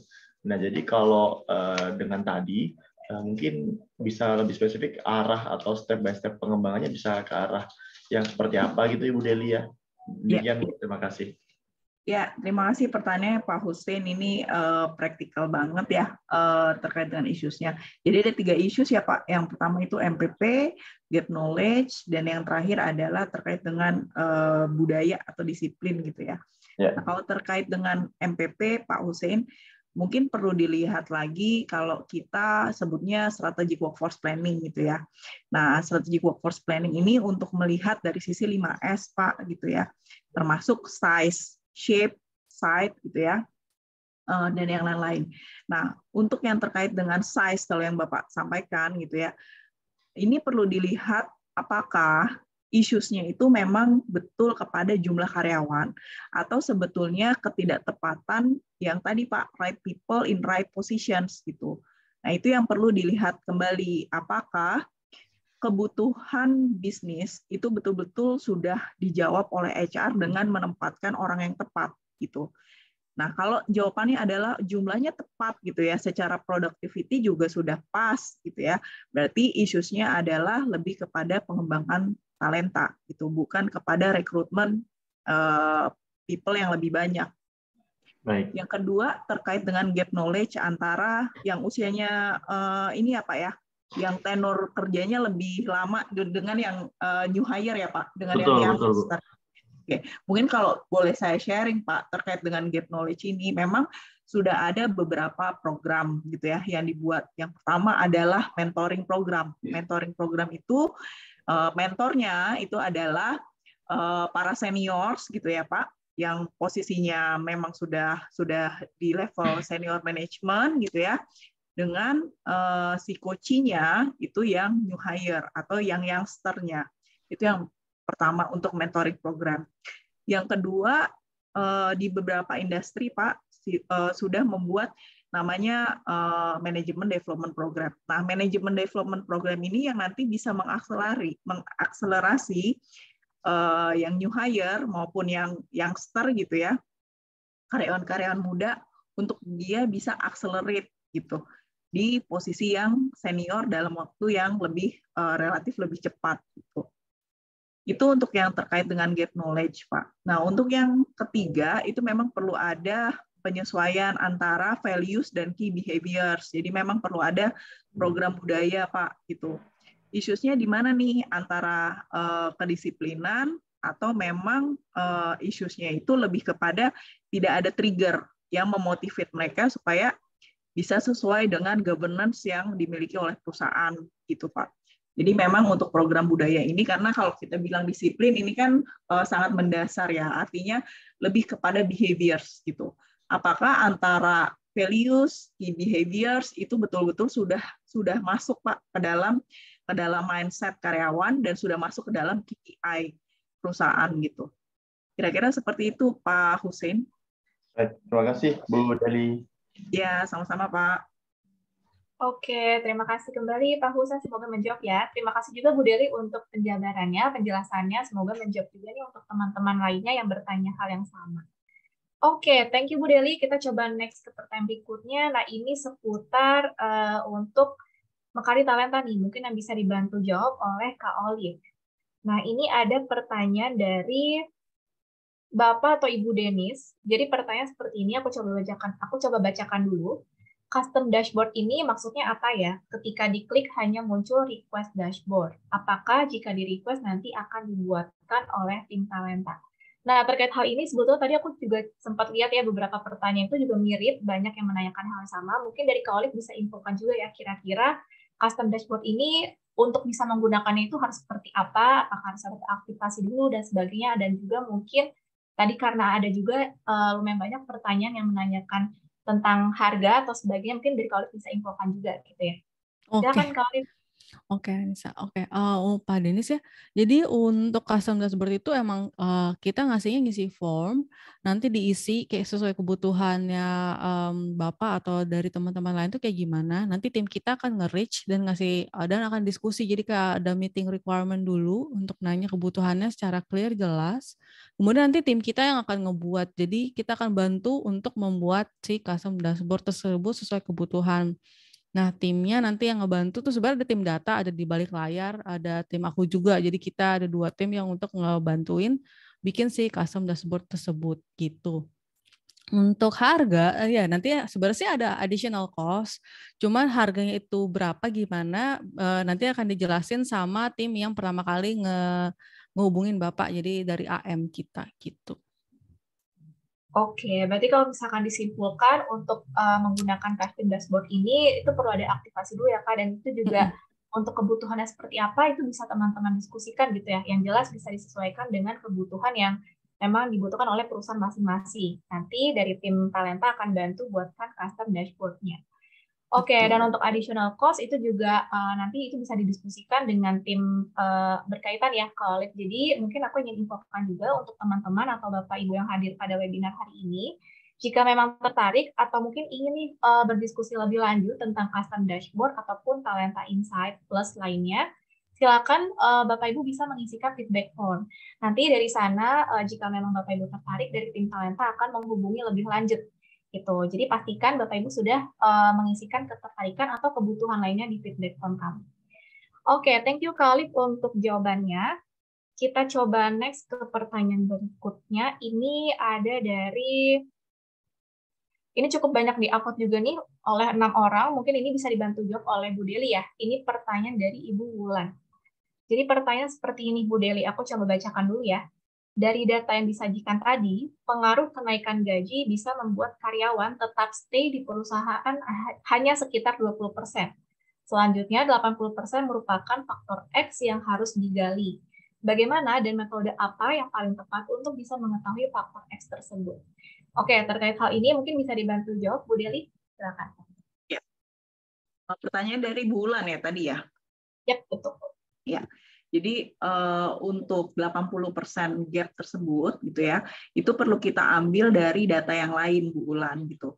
Jadi ketika kita menganalisa, kita buat HR Analytics, memang terkadang kita membutuhkan lebih dari satu data atau lebih dari satu sumber gitu ya. Tadi kalau kita lihat ada internal dan eksternal data. Nah, memungkinkan bahwa ketika kita melihat bahwa data dari sisi internal kita nih nggak cukup gitu ya, kita butuh ambil dari data eksternal. Contohnya seperti apa sih? Contohnya kalau kita ngelihat dari 80% ternyata isu-nya itu bukan terkait dengan pay gitu ya, atau terkait dengan salary gitu ya. Nah, kita bisa ambil subset data, misalkan contohnya dari sisi performance achievement gitu ya. Performance achievement antara skill set-nya ini sudah sesuai atau belum gitu ya. Karena percuma ketika kita naikin salary-nya tapi performance-nya nggak achieve, dia nggak akan dapat benefitnya gitu dari kenaikan dari policy kenaikan salary gitu ya. Terus apalagi yang kita butuhkan? Work environment analysis. Kalau kita buat employee satisfaction survey, kita biasanya ada pertanyaan terkait dengan work environment gitu ya. Apakah secara kebijakan untuk ways of working, hybrid, atau mesti diwajibkan mandatory WFO gitu ya, itu sudah sesuai dengan aspirasi dari karyawan. Atau ternyata mereka membutuhkan work environment yang lebih aktif, artinya mereka ke kantor gitu ya, tapi mereka butuh ada engagement yang lebih baik, keterlibatan dengan environment-nya dengan lebih baik. Atau bisa juga kita ambil dari survei untuk gender equality gitu. Ternyata memang untuk secara gender ini kita masih belum seimbang nih gitu ya. Karena itu juga mempengaruhi gitu. Atau kita bisa ambil dari voice of employee gitu ya. Terkadang ada beberapa perusahaan yang mereka sudah buka nih namanya voice of employee. Jadi karyawan ketika mereka ada ide, mereka bisa langsung WhatsApp ke CEO-nya. Karyawan dari staff bawah gitu ya, sampai dengan karyawan di BOD-1 itu bisa langsung WhatsApp ke CEO-nya untuk menginformasikan ada nggak sih inovasi atau issues gitu ya yang memang belum diadres oleh perusahaan. Jadi balik lagi 80% ini tergantung pada hipotesa kita dan bagaimana kita memperoleh data-data lain selain dari data terkait dengan salary survey gitu. Kira-kira gitu Mbak Anissa. Oke, nah mungkin sebelum kita coba next, aku mau coba invite nih Ibu Wulannya untuk konfirmasi ya, kira-kira apakah ada pertanyaan lebih lanjut atau sudah terjawab. Oke, halo Bu Wulan, selamat siang. Bisa dinyalakan mikrofonnya? Halo, siang Mbak. Iya Bu Wulan, boleh perkenalan dulu Bu Wulan dari company apa dan domisili di mana nih Bu? Ya, perkenalkan kami dari Anugerah Pratama di Surabaya. Terima kasih untuk jawabannya Ibu, sangat inspire sekali. Jadi memang harus membangun engage itu dari mulai karyawan itu join di company kita ya Ibu ya. Dan data-data itu memang sangat penting sih ya Ibu. Iya, betul Bulan. Sama-sama Bulan. Oke, terima kasih ya Bu Wulan. Oke, siap. Terima kasih kembali Bu Wulan. Terima kasih juga sudah bergabung di webinar pada hari ini ya.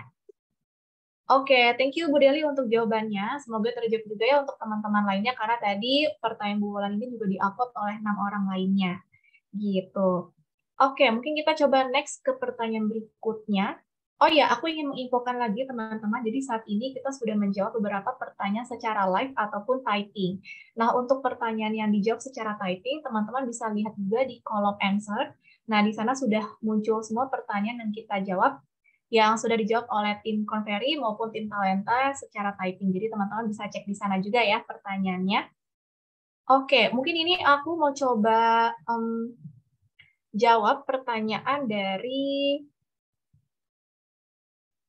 yang berkaitan dengan produk Talenta nih. Karena ini sepertinya menarik juga untuk kita infokan secara live ya dari Kak Olive. Ini pertanyaan dari Pak Farhan Adam. Gitu. Jadi mungkin ini ditanyakan juga oleh beberapa teman-teman di sini. Aku coba bacakan dulu ya, Kak Olive pertanyaannya. Jadi pertanyaan seperti ini. Variabel prediksi karyawan resign ini apa saja yang dipakai? Apakah relevan jika digunakan di seluruh perusahaan secara general? Dan berapa tingkat sensitivitasnya? Agar rawan juga kalau misalkan manajemen salah mengartikan hasil prediktif ini. Karyawan yang bersangkutan bisa secara tidak langsung kena blacklist di awal kalau misalkan terklarifikasi sebagai karyawan yang akan resign. Nah, mungkin ini bisa dibantu infokan kira-kira mungkin skema kali ya, atau hal apa gitu yang menjadi penilaian dalam HR analitik di Talenta ini gitu Kak. Silakan Kak Olive. Oke, nah Pak Farhan, jadi untuk si employee address itu variabel yang dipakai itu ya semua habit, jadi kayak dia check in check out, terus dia break, pokoknya semua habit yang kita rekam di Talenta, makin dia sering pakai berarti prediksinya makin bagus kayak gitu kan. Nah, abis itu kita tuh ngeceknya tuh dari 3 bulan ke belakang. Jadi 3 bulan ke belakang kita bikin prediksi untuk 1 bulan ke depan. Nah, prediksinya kan ada 3 level ya, high risk, medium risk, sama low risk. High risk-nya itu sendiri itu tuh 50%, bukan berarti 80 atau 100% dia akan resign, enggak. Jadi masih 50-50. Nah, mungkin harus dijelaskan ke ke manajemen kalau ini tuh ada kemungkinan akan resign, tapi hanya 50-50. Jadi emang si employee address ini tuh tujuannya untuk kita bisa mempertahankan talent kita, karena talent yang churn itu ada deh kalau nggak salah research-nya, kita akan nge-save uang lebih banyak kalau kita bisa mempertahankan talent kita kayak gitu. Yang pertama kan cost ngajarinnya juga nggak tinggi, terus productivity-nya udah terprediksi dia actual working hour-nya, terus bisa ngerti apa aja, nggak perlu belajar tools-tools kita lagi kayak gitu. Jadi ada cost-cost yang akan kita bayarkan, tapi indirect cost kalau misalnya kita nge-hiring orang baru. Makanya si employee address ini tuh tujuannya untuk bikin kita mempertahankan. Nah, next step-nya tuh apa sebenarnya dari employee address ini? Dari list ini tuh sebenarnya kita caranya tuh kayak bikin ajak si orang yang masuk ke high risk tuh one on one, tanya so far tuh kayak gimana, ada keluhan atau enggak, kayak gitu. Cuman emang nggak bisa dikasih tahu kalau kita ngelihat dia ada kemungkinan besar high risk, enggak, kayak gitu ya. Jadi biar dia nggak kayak defensif gitu sih. Jadi emang harus dikasih pendekatan secara kekeluargaan buat ditanya lebih dekat kayak gitu. Mungkin bisa dari manajernya dulu, habis itu dari HR-nya buat ngevalidate hasilnya tuh kayak gimana gitu. Oke, I see. Thank you, Kak Alif. Nah, mungkin aku mau coba invite nih Pak Farhan ya, untuk confirm apakah sudah terjawab atau belum. Halo, selamat siang Pak Farhan. Halo, selamat siang Mbak. Udah terjawab sih Mbak. Oke, sudah terjawab ya? Ya. Oke, kalau gitu terima kasih Pak Farhan untuk pertanyaannya. Sehat selalu ya Pak. Terima kasih. Oke, thank you Kak Alif. Semoga teman-teman yang lain juga yang penasaran gitu atau tadi juga mempertanyakan hal yang sama juga bisa terjawab nih terkait dengan pertanyaan dari Pak Farhan tadi. Oke, kita coba next ke pertanyaan berikutnya. Ini mungkin bisa dibantu jawab oleh Bu Deli nih. Nah, jadi tadi kita kan sudah sempat menjawab pertanyaan kalau misalkan ingin memulai HR analitik itu baiknya dari mana? Apa yang harus hal pertama kali yang harus dilakukan gitu ya. Nah, ini ada pertanyaan dari Ibu atau Bapak Meiti Sujana. Jadi, Bapak atau Ibu Meiti bertanya, kapan HR analysis ini perlu dilakukan? Nah, mungkin ini terkait apakah mungkin ada waktu ideal untuk melakukan HR analitik ini atau bagaimana? Nah, mungkin bisa di-sharing ya insight-nya, Bu Deli, silakan. Jadi HR Analytics itu dibutuhkan pada saat yang terpenting itu ada di dua hal. Yang pertama adalah pada saat kita membuat report gitu ya untuk historical data. Gitu. Yang kedua adalah pada saat kita ingin mengambil keputusan untuk future action. Gitu. Jadi dua hal ini ketika kita mau bikin hasil HR Analytics itu menjadi basis. Gitu. Kira-kira dua itu sih. Mbak Anissa. Oke, berarti memang yang terpenting adalah ketika ingin kita butuh report atau laporan dan juga ketika memang perusahaan atau organisasi itu butuh pengambilan keputusan ya, Bu Deli. Betul. Oke, nah mungkin dari Bapak atau Ibu Meiti ada yang ingin ditambahkan atau sudah terjawab? Bisa dinyalakan mikrofonnya jika ada pertanyaan lebih lanjut. Oke, mungkin sudah terjawab. Semoga sudah terjawab untuk pertanyaannya dan juga mungkin teman-teman yang lain ya. Oke, nah kita coba jawab lagi pertanyaan berikutnya. Oke, jadi saat ini kalau misalkan aku lihat, ini ada pertanyaan dari Bapak atau Ibu Delva Awinda. Nah, ini aku lihat dari pertanyaan Zoom ya, kebetulan juga baru masuk nih pertanyaannya. Aku coba bacakan dulu pertanyaannya ya. Mungkin ini bisa dibantu jawab oleh Bu Deli ataupun nanti dari Kak Alif dari sisi digital tools itu seperti apa.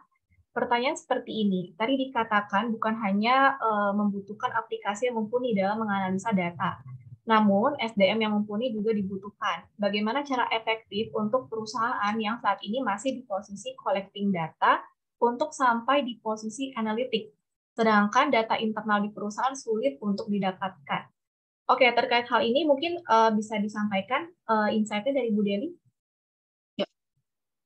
Untuk memperoleh data itu tidak dapat dilakukan sendiri, gitu ya. Jadi memang ketika kita memperoleh data ini perlu kerjasama dengan pihak lain, termasuk keterlibatan dari karyawan, kalau ada tim MAS, gitu ya, maupun pihak eksternal. Contohnya kita membutuhkan pihak eksternal itu misalkan untuk yang tadi saya sampaikan untuk benchmark terhadap salary competitiveness gitu ya, untuk pay grade kita gitu atau salary kita itu sudah sesuai nggak sih, sudah kompetitif nggak sih gitu dengan industri sejenis misalkan. Berarti kita butuh pihak eksternal untuk memperoleh datanya. Kalau kita mau melihat dari sisi employee satisfaction ya kita butuh keterlibatan karyawan untuk mereka isi surveinya gitu ya. Kalau kita mau lihat terkait dengan efektivitas untuk rekrutmen gitu ya, kita bisa lihat dari sistem HR yang ada gitu. Jadi kita butuh ekstrak datanya dari sistem existing gitu. Jadi kembali bergantung pada insight apa yang ingin diperoleh. Nah, untuk sampai ke data analitik itu membutuhkan HR strategi yang tepat gitu ya, termasuk gimana operating modelnya HR apakah secara struktur organisasi itu sudah betul-betul sesuai gitu ya dengan kebutuhan HR Analytics gitu. Yang tadi skill set-nya, apakah sudah ada nih orangnya yang memang bisa menganalisa data HR gitu di tim HR gitu. Lalu yang kedua adalah HR data management. Jadi kalau kita bicara mengenai data management itu mulai dari sourcing data gitu ya sampai dengan maintenance datanya gitu ya. Sampai ke tengah-tengahnya itu ngolah datanya. Mungkin nanti Mbak Caroline bisa sharing mengenai data mart gitu ya, data analytics dan sampai ke data governance. Nah, yang terakhir adalah data governance. Gimana kita membuat tata kelola data? Siapa yang input datanya? Kapan harus di maintain datanya gitu ya, atribut-atribut datanya seperti apa, siapa yang bisa akses ke datanya, siapa yang bisa modify datanya gitu. Jadi kalau ditanya gimana supaya bisa berubah dari collecting data sampai ke data analytics, kita butuh HR strategi yang tepat. Itu basisnya ada 3, HR operating modelnya harus tepat, HR data manajemennya tepat, dan yang terakhir adalah data governance-nya sudah harus bisa diimplement oleh semua lapisan di industri atau di perusahaan. Itu kira-kira. Nah, mungkin Mbak Caroline mau nambahin, Mbak? Silakan. Oke, thank you Bu Deli. Nah, dari Kak Olive ada tambahan dan Oke, sebenarnya dari Bu Deli udah cukup clear ya step by step-nya apa. Cuman emang kalau yang mungkin dilihat juga ya kayak visinya kita mau bikin apa, prediction atau apa. Cuman bikin versi 1-nya atau P1-nya dulu kayak gitu. Jadi jangan terlalu cepet pengen lari. Jadi kayak step by step sih. Kalau misalkan di produk ilmu produk gitu, produk manajemen tuh kayak misalkan mau bangun mobil tapi dari sepeda dulu kayak gitu. Jadi bisa aja dari hal-hal kecil operasionalnya yang tadi itu dimulai lebih bersih, datanya, inputnya lebih bersih dulu, baru nanti next step-nya bisa lebih kompleks lagi kayak gitu sih. Dan emang kalau untuk ngebangun awal dari 0 ke 1, biasanya sih carinya yang generalis ya. Jadi orang yang punya knowledge-nya tuh luas, jadi dia bisa ngebangun satu kerangka, terus habis itu bisa nge-support next-nya tuh kayak gimana, baru kalau udah lewat di P1 data collection-nya udah rapi, mungkin baru nge-hire specialist kayak gitu. Oke, thank you Kak Olive dan Bu Deli untuk penjelasannya. Semoga terjawab ya untuk teman-teman yang bertanya tadi. Oke, kita coba jawab 2 pertanyaan terakhir nih teman-teman. Jadi saat ini aku ingatkan kembali kalau misalkan teman-teman bisa lihat di tab answer itu sudah ada pertanyaan yang sudah kita jawab baik secara live maupun typing. Jadi silakan teman-teman untuk cek jawabannya di menu answer ya. Oke, ini 2 pertanyaan terakhir mungkin bisa dibantu jawab oleh Bu Deli nih karena ini tentang pertanyaan dari Pak Suwandi. Aku coba bacakan dulu pertanyaannya. Bagaimana step by step membangun HR analitik di tengah human transformation untuk menyelaraskan organisasi dengan tren terkini? Apakah perlu membentuk unit khusus untuk mengeksekusinya? Atau berapa lama waktu agar berjalan dengan smooth? Oke, terkait hal ini mungkin bisa diinfokan lagi Bu Deli. Gimana? Terima kasih Pak Suwandi pertanyaannya. Ini pertanyaannya mirip-mirip dengan Pak atau Ibu Delva sebelumnya ya, yang tadi baru kami jawab gitu. Jadi memang kalau kita bicara mengenai HR Analytics gitu ya, kita perlu mulai dari insight apa sih atau decision apa yang perlu kita ambil gitu.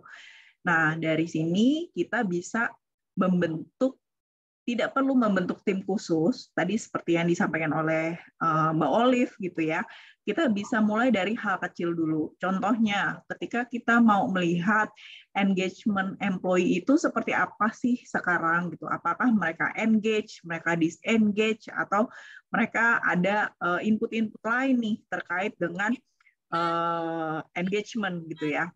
Nah, ini bisa kita analisa dari mulai survei, yang paling sederhana itu survei gitu ya.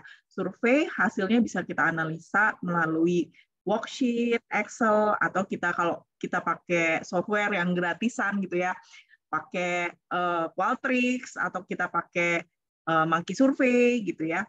Nah, itu bisa kita generate insight-nya. Jadi kembali lagi bahwa sebetulnya HR Analytics itu tidak sulit, tapi tergantung pada insight apa yang ingin kita peroleh, decision apa yang mesti kita ambil. Nah, data-data yang ada di HR sebetulnya sangat banyak. Kalau kita bicara mengenai data di HR itu dari mulai hire to retire, dari mulai yang apply ke kita, berapa banyak sih jumlahnya, dan kebanyakan dari universitas apa, atau kebanyakan yang apply di perusahaan kita itu background-nya pendidikannya itu apa gitu. Nah, dari situ kita bisa ambil insight. Atau kalau kita bicara mengenai yang resign gitu ya, attrition rate gitu ya, kita bisa ambil dari hasil wawancara pada saat exit interview gitu ya. Sebetulnya mereka nih resign kenapa? Apakah terkait dengan environment, yang tadi disampaikan Mbak Olive, apakah toksik gitu ya perusahaannya, atau terkait dengan budaya kerjanya tidak sesuai, atau justru karena terkait dengan ways of working-nya nggak match gitu ya. Mereka maunya hybrid work, terutama millennials gitu ya. Mereka sekarang maunya hybrid works gitu. Atau mereka ternyata membutuhkan sesuatu hal yang lain. Misalkan contoh, kok saya sebagai karyawan itu kok tidak di-develop ya, kok saya nggak pernah terima training ya gitu. Nah, itu bisa dihasilkan dari data-data yang sebetulnya ada di HR. Jadi tidak rumit untuk gimana supaya menyelaraskan atau membangun gitu ya HR Analytics terkait dengan perkembangan tren terkini. Jadi kita bisa pakai basic data yang kita punya. Nah, kalau mau buat predictive analysis, nah itu yang butuh effort. Predictive analysis ini kita mesti gabungkan beberapa data gitu ya, baik data existing maupun data-data yang ada di luar, di eksternal gitu. Jadi itu membutuhkan programming gitu ya. Mungkin nanti Mbak Olive bisa sampaikan yang tadi ada AI gitu ya, artificial intelligence, terus nanti ada machine learning gitu. Nah, untuk predictive analysis ini yang kita butuhkan tambahan effort dan tambahan untuk source datanya sendiri gitu.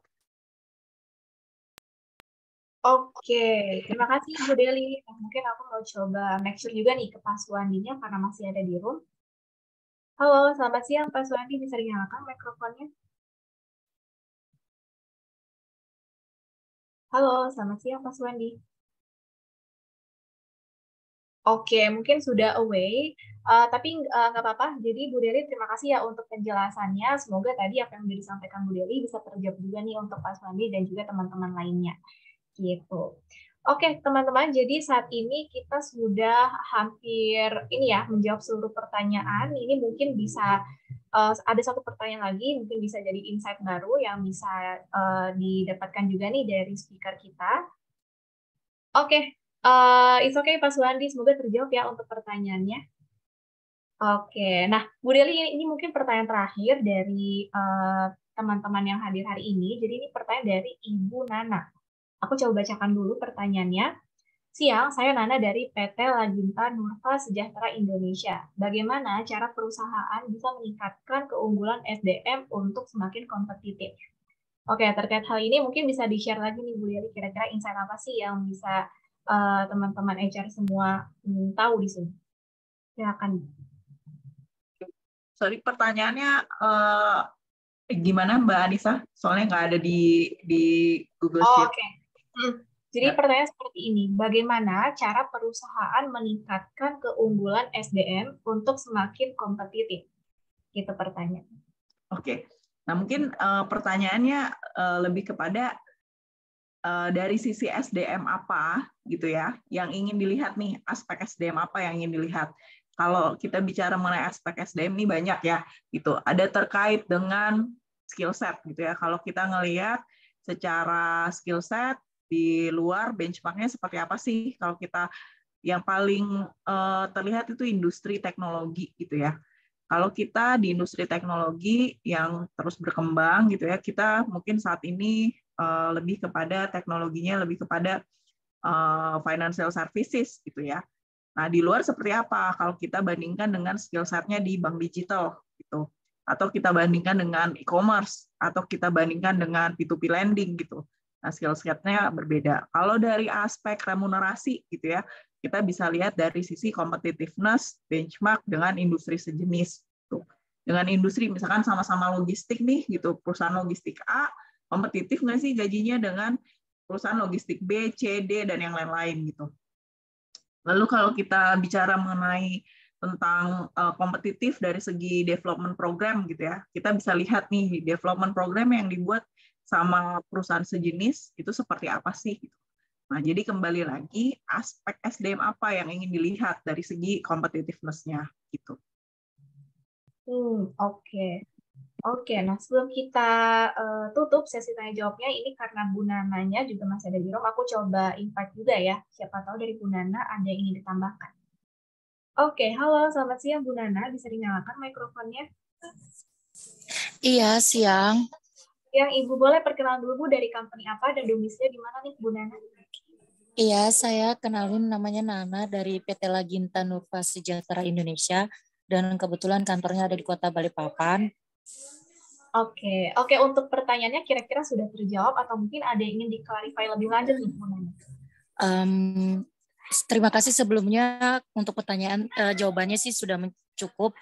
Maksud saya tadi di SDM ini kan kita dunia, benar kata mbaknya tadi, kita dunia digital. Nah, jadi SDM yang seperti talenta HR ini kan masuk kategori SDM digital juga ya. Cuman kan untuk penilaian semua yang lebih kompetitif itu kan apa-apa semua serba digital. Nah, apakah pengaruh gitu di perusahaan kira-kira untuk mengurangi buat staf karyawan juga gitu. Karena kan sekarang semua masuk di klik pajak, semua kan aplikasi digital semua gitu. Itu aja sih. Jadi mungkin saya langsung jawab aja ya. Boleh. Ya. Ya, jadi pertanyaannya Bu Nana, kalau di era digital gitu ya, tadi seperti apa sih pengembangan SDM yang dibutuhkan? Jadi kalau kita bicara mengenai digital era gitu ya, terkait dengan human, itu bukan terkait hanya technical skill ya, tapi juga digital mindset. Nah, digital mindset ini yang perlu kita kembangkan nih di employee. Contohnya apa sih? Ketika kita mau ambil keputusan, kita basisnya data driven decision making. Itu munculnya dari mana? Dari teknologi yang kita pakai, dari data yang kita punya gitu. Jadi bukan hanya terkait dengan bagaimana kita bisa mengakses aplikasi digital, gimana kita bisa memanfaatkan aplikasi digital, tapi juga dari sisi mindset juga perlu kita kembangkan gitu Bu Nana. Nah, bagaimana mengembangkan digital mindset gitu. Nah, saya butuh waktu nih 4 jam buat ngejelasin digital mindset. Mungkin next time saya bisa kembali sharing terkait dengan digital mindset gitu Bu Nana. Oke, terima kasih. Sama-sama Bu. Oke, terima kasih kembali Bu Nana. Terima kasih sudah bergabung di webinar ya. Oke, thank you juga Bu Deli. Oke, jadi teman-teman saat ini kita sudah berhasil ya menjawab seluruh pertanyaan yang masuk di kolom Q&A. Jadi terima kasih sekali lagi untuk teman-teman yang sudah ikut berdiskusi dan juga thank you untuk Bu Deli dan juga Kak Olive yang sudah bantu sharing nih baik dari sisi knowledge-nya seperti apa dan juga tadi Kak Olive juga sudah sharing dari sisi tools-nya ya, digital tools-nya itu seperti apa. Hopefully apa yang tadi kita diskusikan bisa diimplementasikan dan bisa menambah insight baru ya untuk teman-teman semua yang hadir di webinar pada hari ini. Sekali lagi aku ucapkan terima kasih Bu Deli dan Kak Olive. Hopefully kita bisa ketemu lagi ya di event webinar Talenta berikutnya. Sehat selalu dan sampai bertemu di lain waktu Bu Deli dan juga Kak Olive. Thank you. Thank you Mbak Nisa. Thank you Bapak Ibu. Thank you Bu Deli dan juga tim Conferry lainnya. Oke, jadi teman-teman, sebelum kita mengakhiri acara webinar pada hari ini, seperti yang aku infokan di awal tadi ya, kita akan ada sesi giveaway dulu untuk 3 orang pemenang. Mungkin sembari kita menunggu slide-nya untuk berganti ke spin wheel-nya, aku ingin menyampaikan lagi, jadi jika teman-teman memiliki kebutuhan untuk menambahkan fitur di Talenta, atau ingin mendapatkan e-sertifikat dan juga materi beserta rekaman webinar pada hari ini, silakan teman-teman sampaikan kebutuhannya dengan menuliskan alamat email beserta nama lengkap di feedback form kami. pastikan untuk penulisan nama itu sudah sesuai dan tidak ada typo ya teman-teman, karena nantinya kita akan input nama tersebut di e-sertifikat. Silakan isikan feedback formnya di bit.ly/thr101-fb55. Harapannya teman-teman juga bisa nih menyampaikan feedback ataupun masukan lainnya sehingga ke depannya webinar Talenta bisa semakin baik lagi. Ditunggu ya teman-teman untuk feedback formnya. Oke. Info berikutnya adalah Talenta Community. Jadi sekali lagi aku infokan bahwa saat ini dari Mekari Talenta kita sudah membangun grup komunitas HR one-on-one. Dan saat ini kita menggunakan channel Telegram. Jadi silakan jika teman-teman tertarik untuk bergabung di grup komunitas kita, sampaikan ketertarikannya dengan sama mengisikan feedback form di bit.ly/thr101-fb55. Nanti ketika teman-teman sudah submit formnya, teman-teman akan langsung diarahkan ke halaman grup Telegram dan bisa langsung join. Ditunggu ya teman-teman di grup Telegram. Oke, jadi sekarang kita akan coba spin nama teman-teman yang sudah masuk di feedback form. Oke, sembari kita menunggu.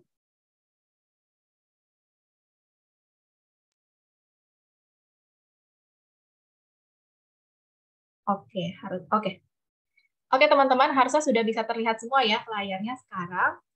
Nah, mungkin aku akan coba, pastikan dan nanti ketika nama teman-teman terpilih, teman-teman bisa untuk on microphone sebentar untuk aku konfirmasi kehadiran teman-teman ya.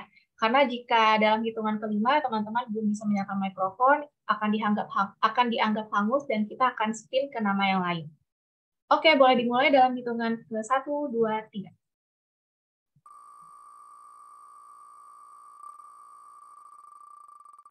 Oke, kira-kira nama pertama yang keluar adalah Pak Ali Sumawilaga. Oke, coba kita invite Pak Ali. Oke, halo Pak Ali, bisa dinyalakan mikrofonnya? Halo. Oke, boleh Pak Ali perkenalan dulu Pak dari company apa dan domisili di mana? Baik, terima kasih Mbak Anissa. Perkenalkan saya Ali Sumawilaga dari Perum PFN. Oke, selamat ya Pak Ali. Nanti untuk vouchernya akan aku hubungi lebih lanjut ya setelah webinar ini. Dan terima kasih Pak Ali sudah bergabung di webinar Talenta pada hari ini. Semoga bisa mendapatkan banyak insight ya. Oke, thank you. Oke, thank you Pak. Oke, jadi yang pertama adalah dari Pak Ali Sumawilaga. Kita coba ke nama berikutnya. Boleh dalam hitungan ke 1, 2, 3.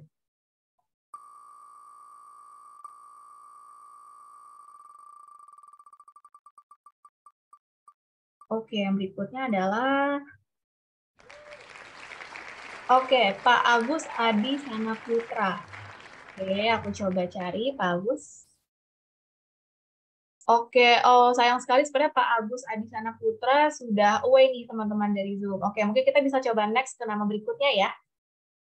Boleh di spin lagi dalam hitungan ke 1, 2, 3.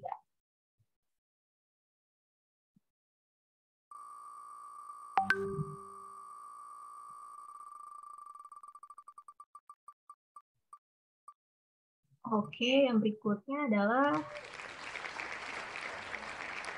Bapak atau Ibu Roini Atriani. Aku coba invite dulu, apakah masih ada? Oke. Halo, selamat siang. Bapak atau Ibu Roini bisa dinyalakan mikrofonnya? Oke, aku coba hitung ya. Ada 1, 2, 3, 4, 5. Oke, sayang sekali ya Bapak atau Ibu Roini karena kita akan coba spin ke nama berikutnya. Oke, boleh dicoba putar lagi?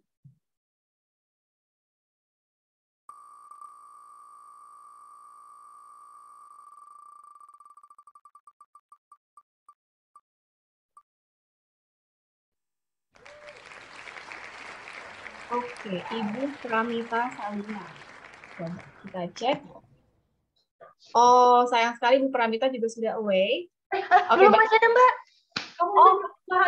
Dari PT Surya Biru Murni. Betul Mbak, mohon maaf Mbak, tadi udah di-unmute perasaan. Oke, Ibu boleh dari domisili mana Bu? Iya, selamat sore semuanya. Saya Pramita Salina dari PT Surya Biru Murni Balikpapan. Oke, thank you ya Ibu sudah bergabung di webinar Talenta hari ini. Untuk vouchernya nanti akan aku hubungi setelah webinar ya, Bu Pramita. Siap. Oke, thank you Bu. Oke, ternyata Bu Pramita dari PT Surya Biru Murni tadi ya. Oke, mungkin ini untuk nama terakhir kita coba spin.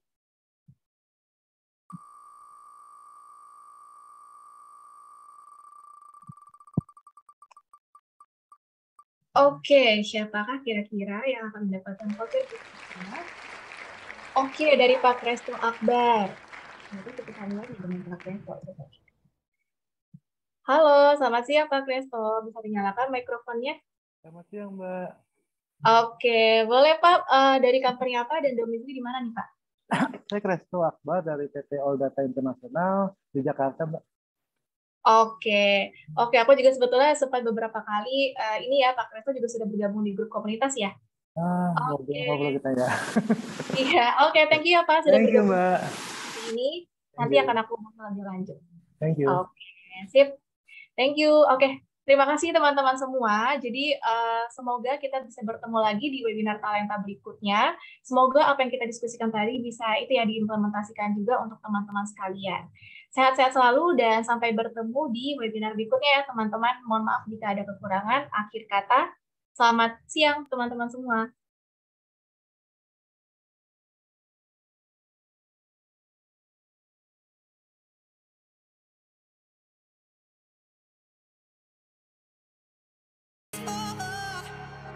But here we are, oh, I'm dancing in flames, I'm dancing in flames.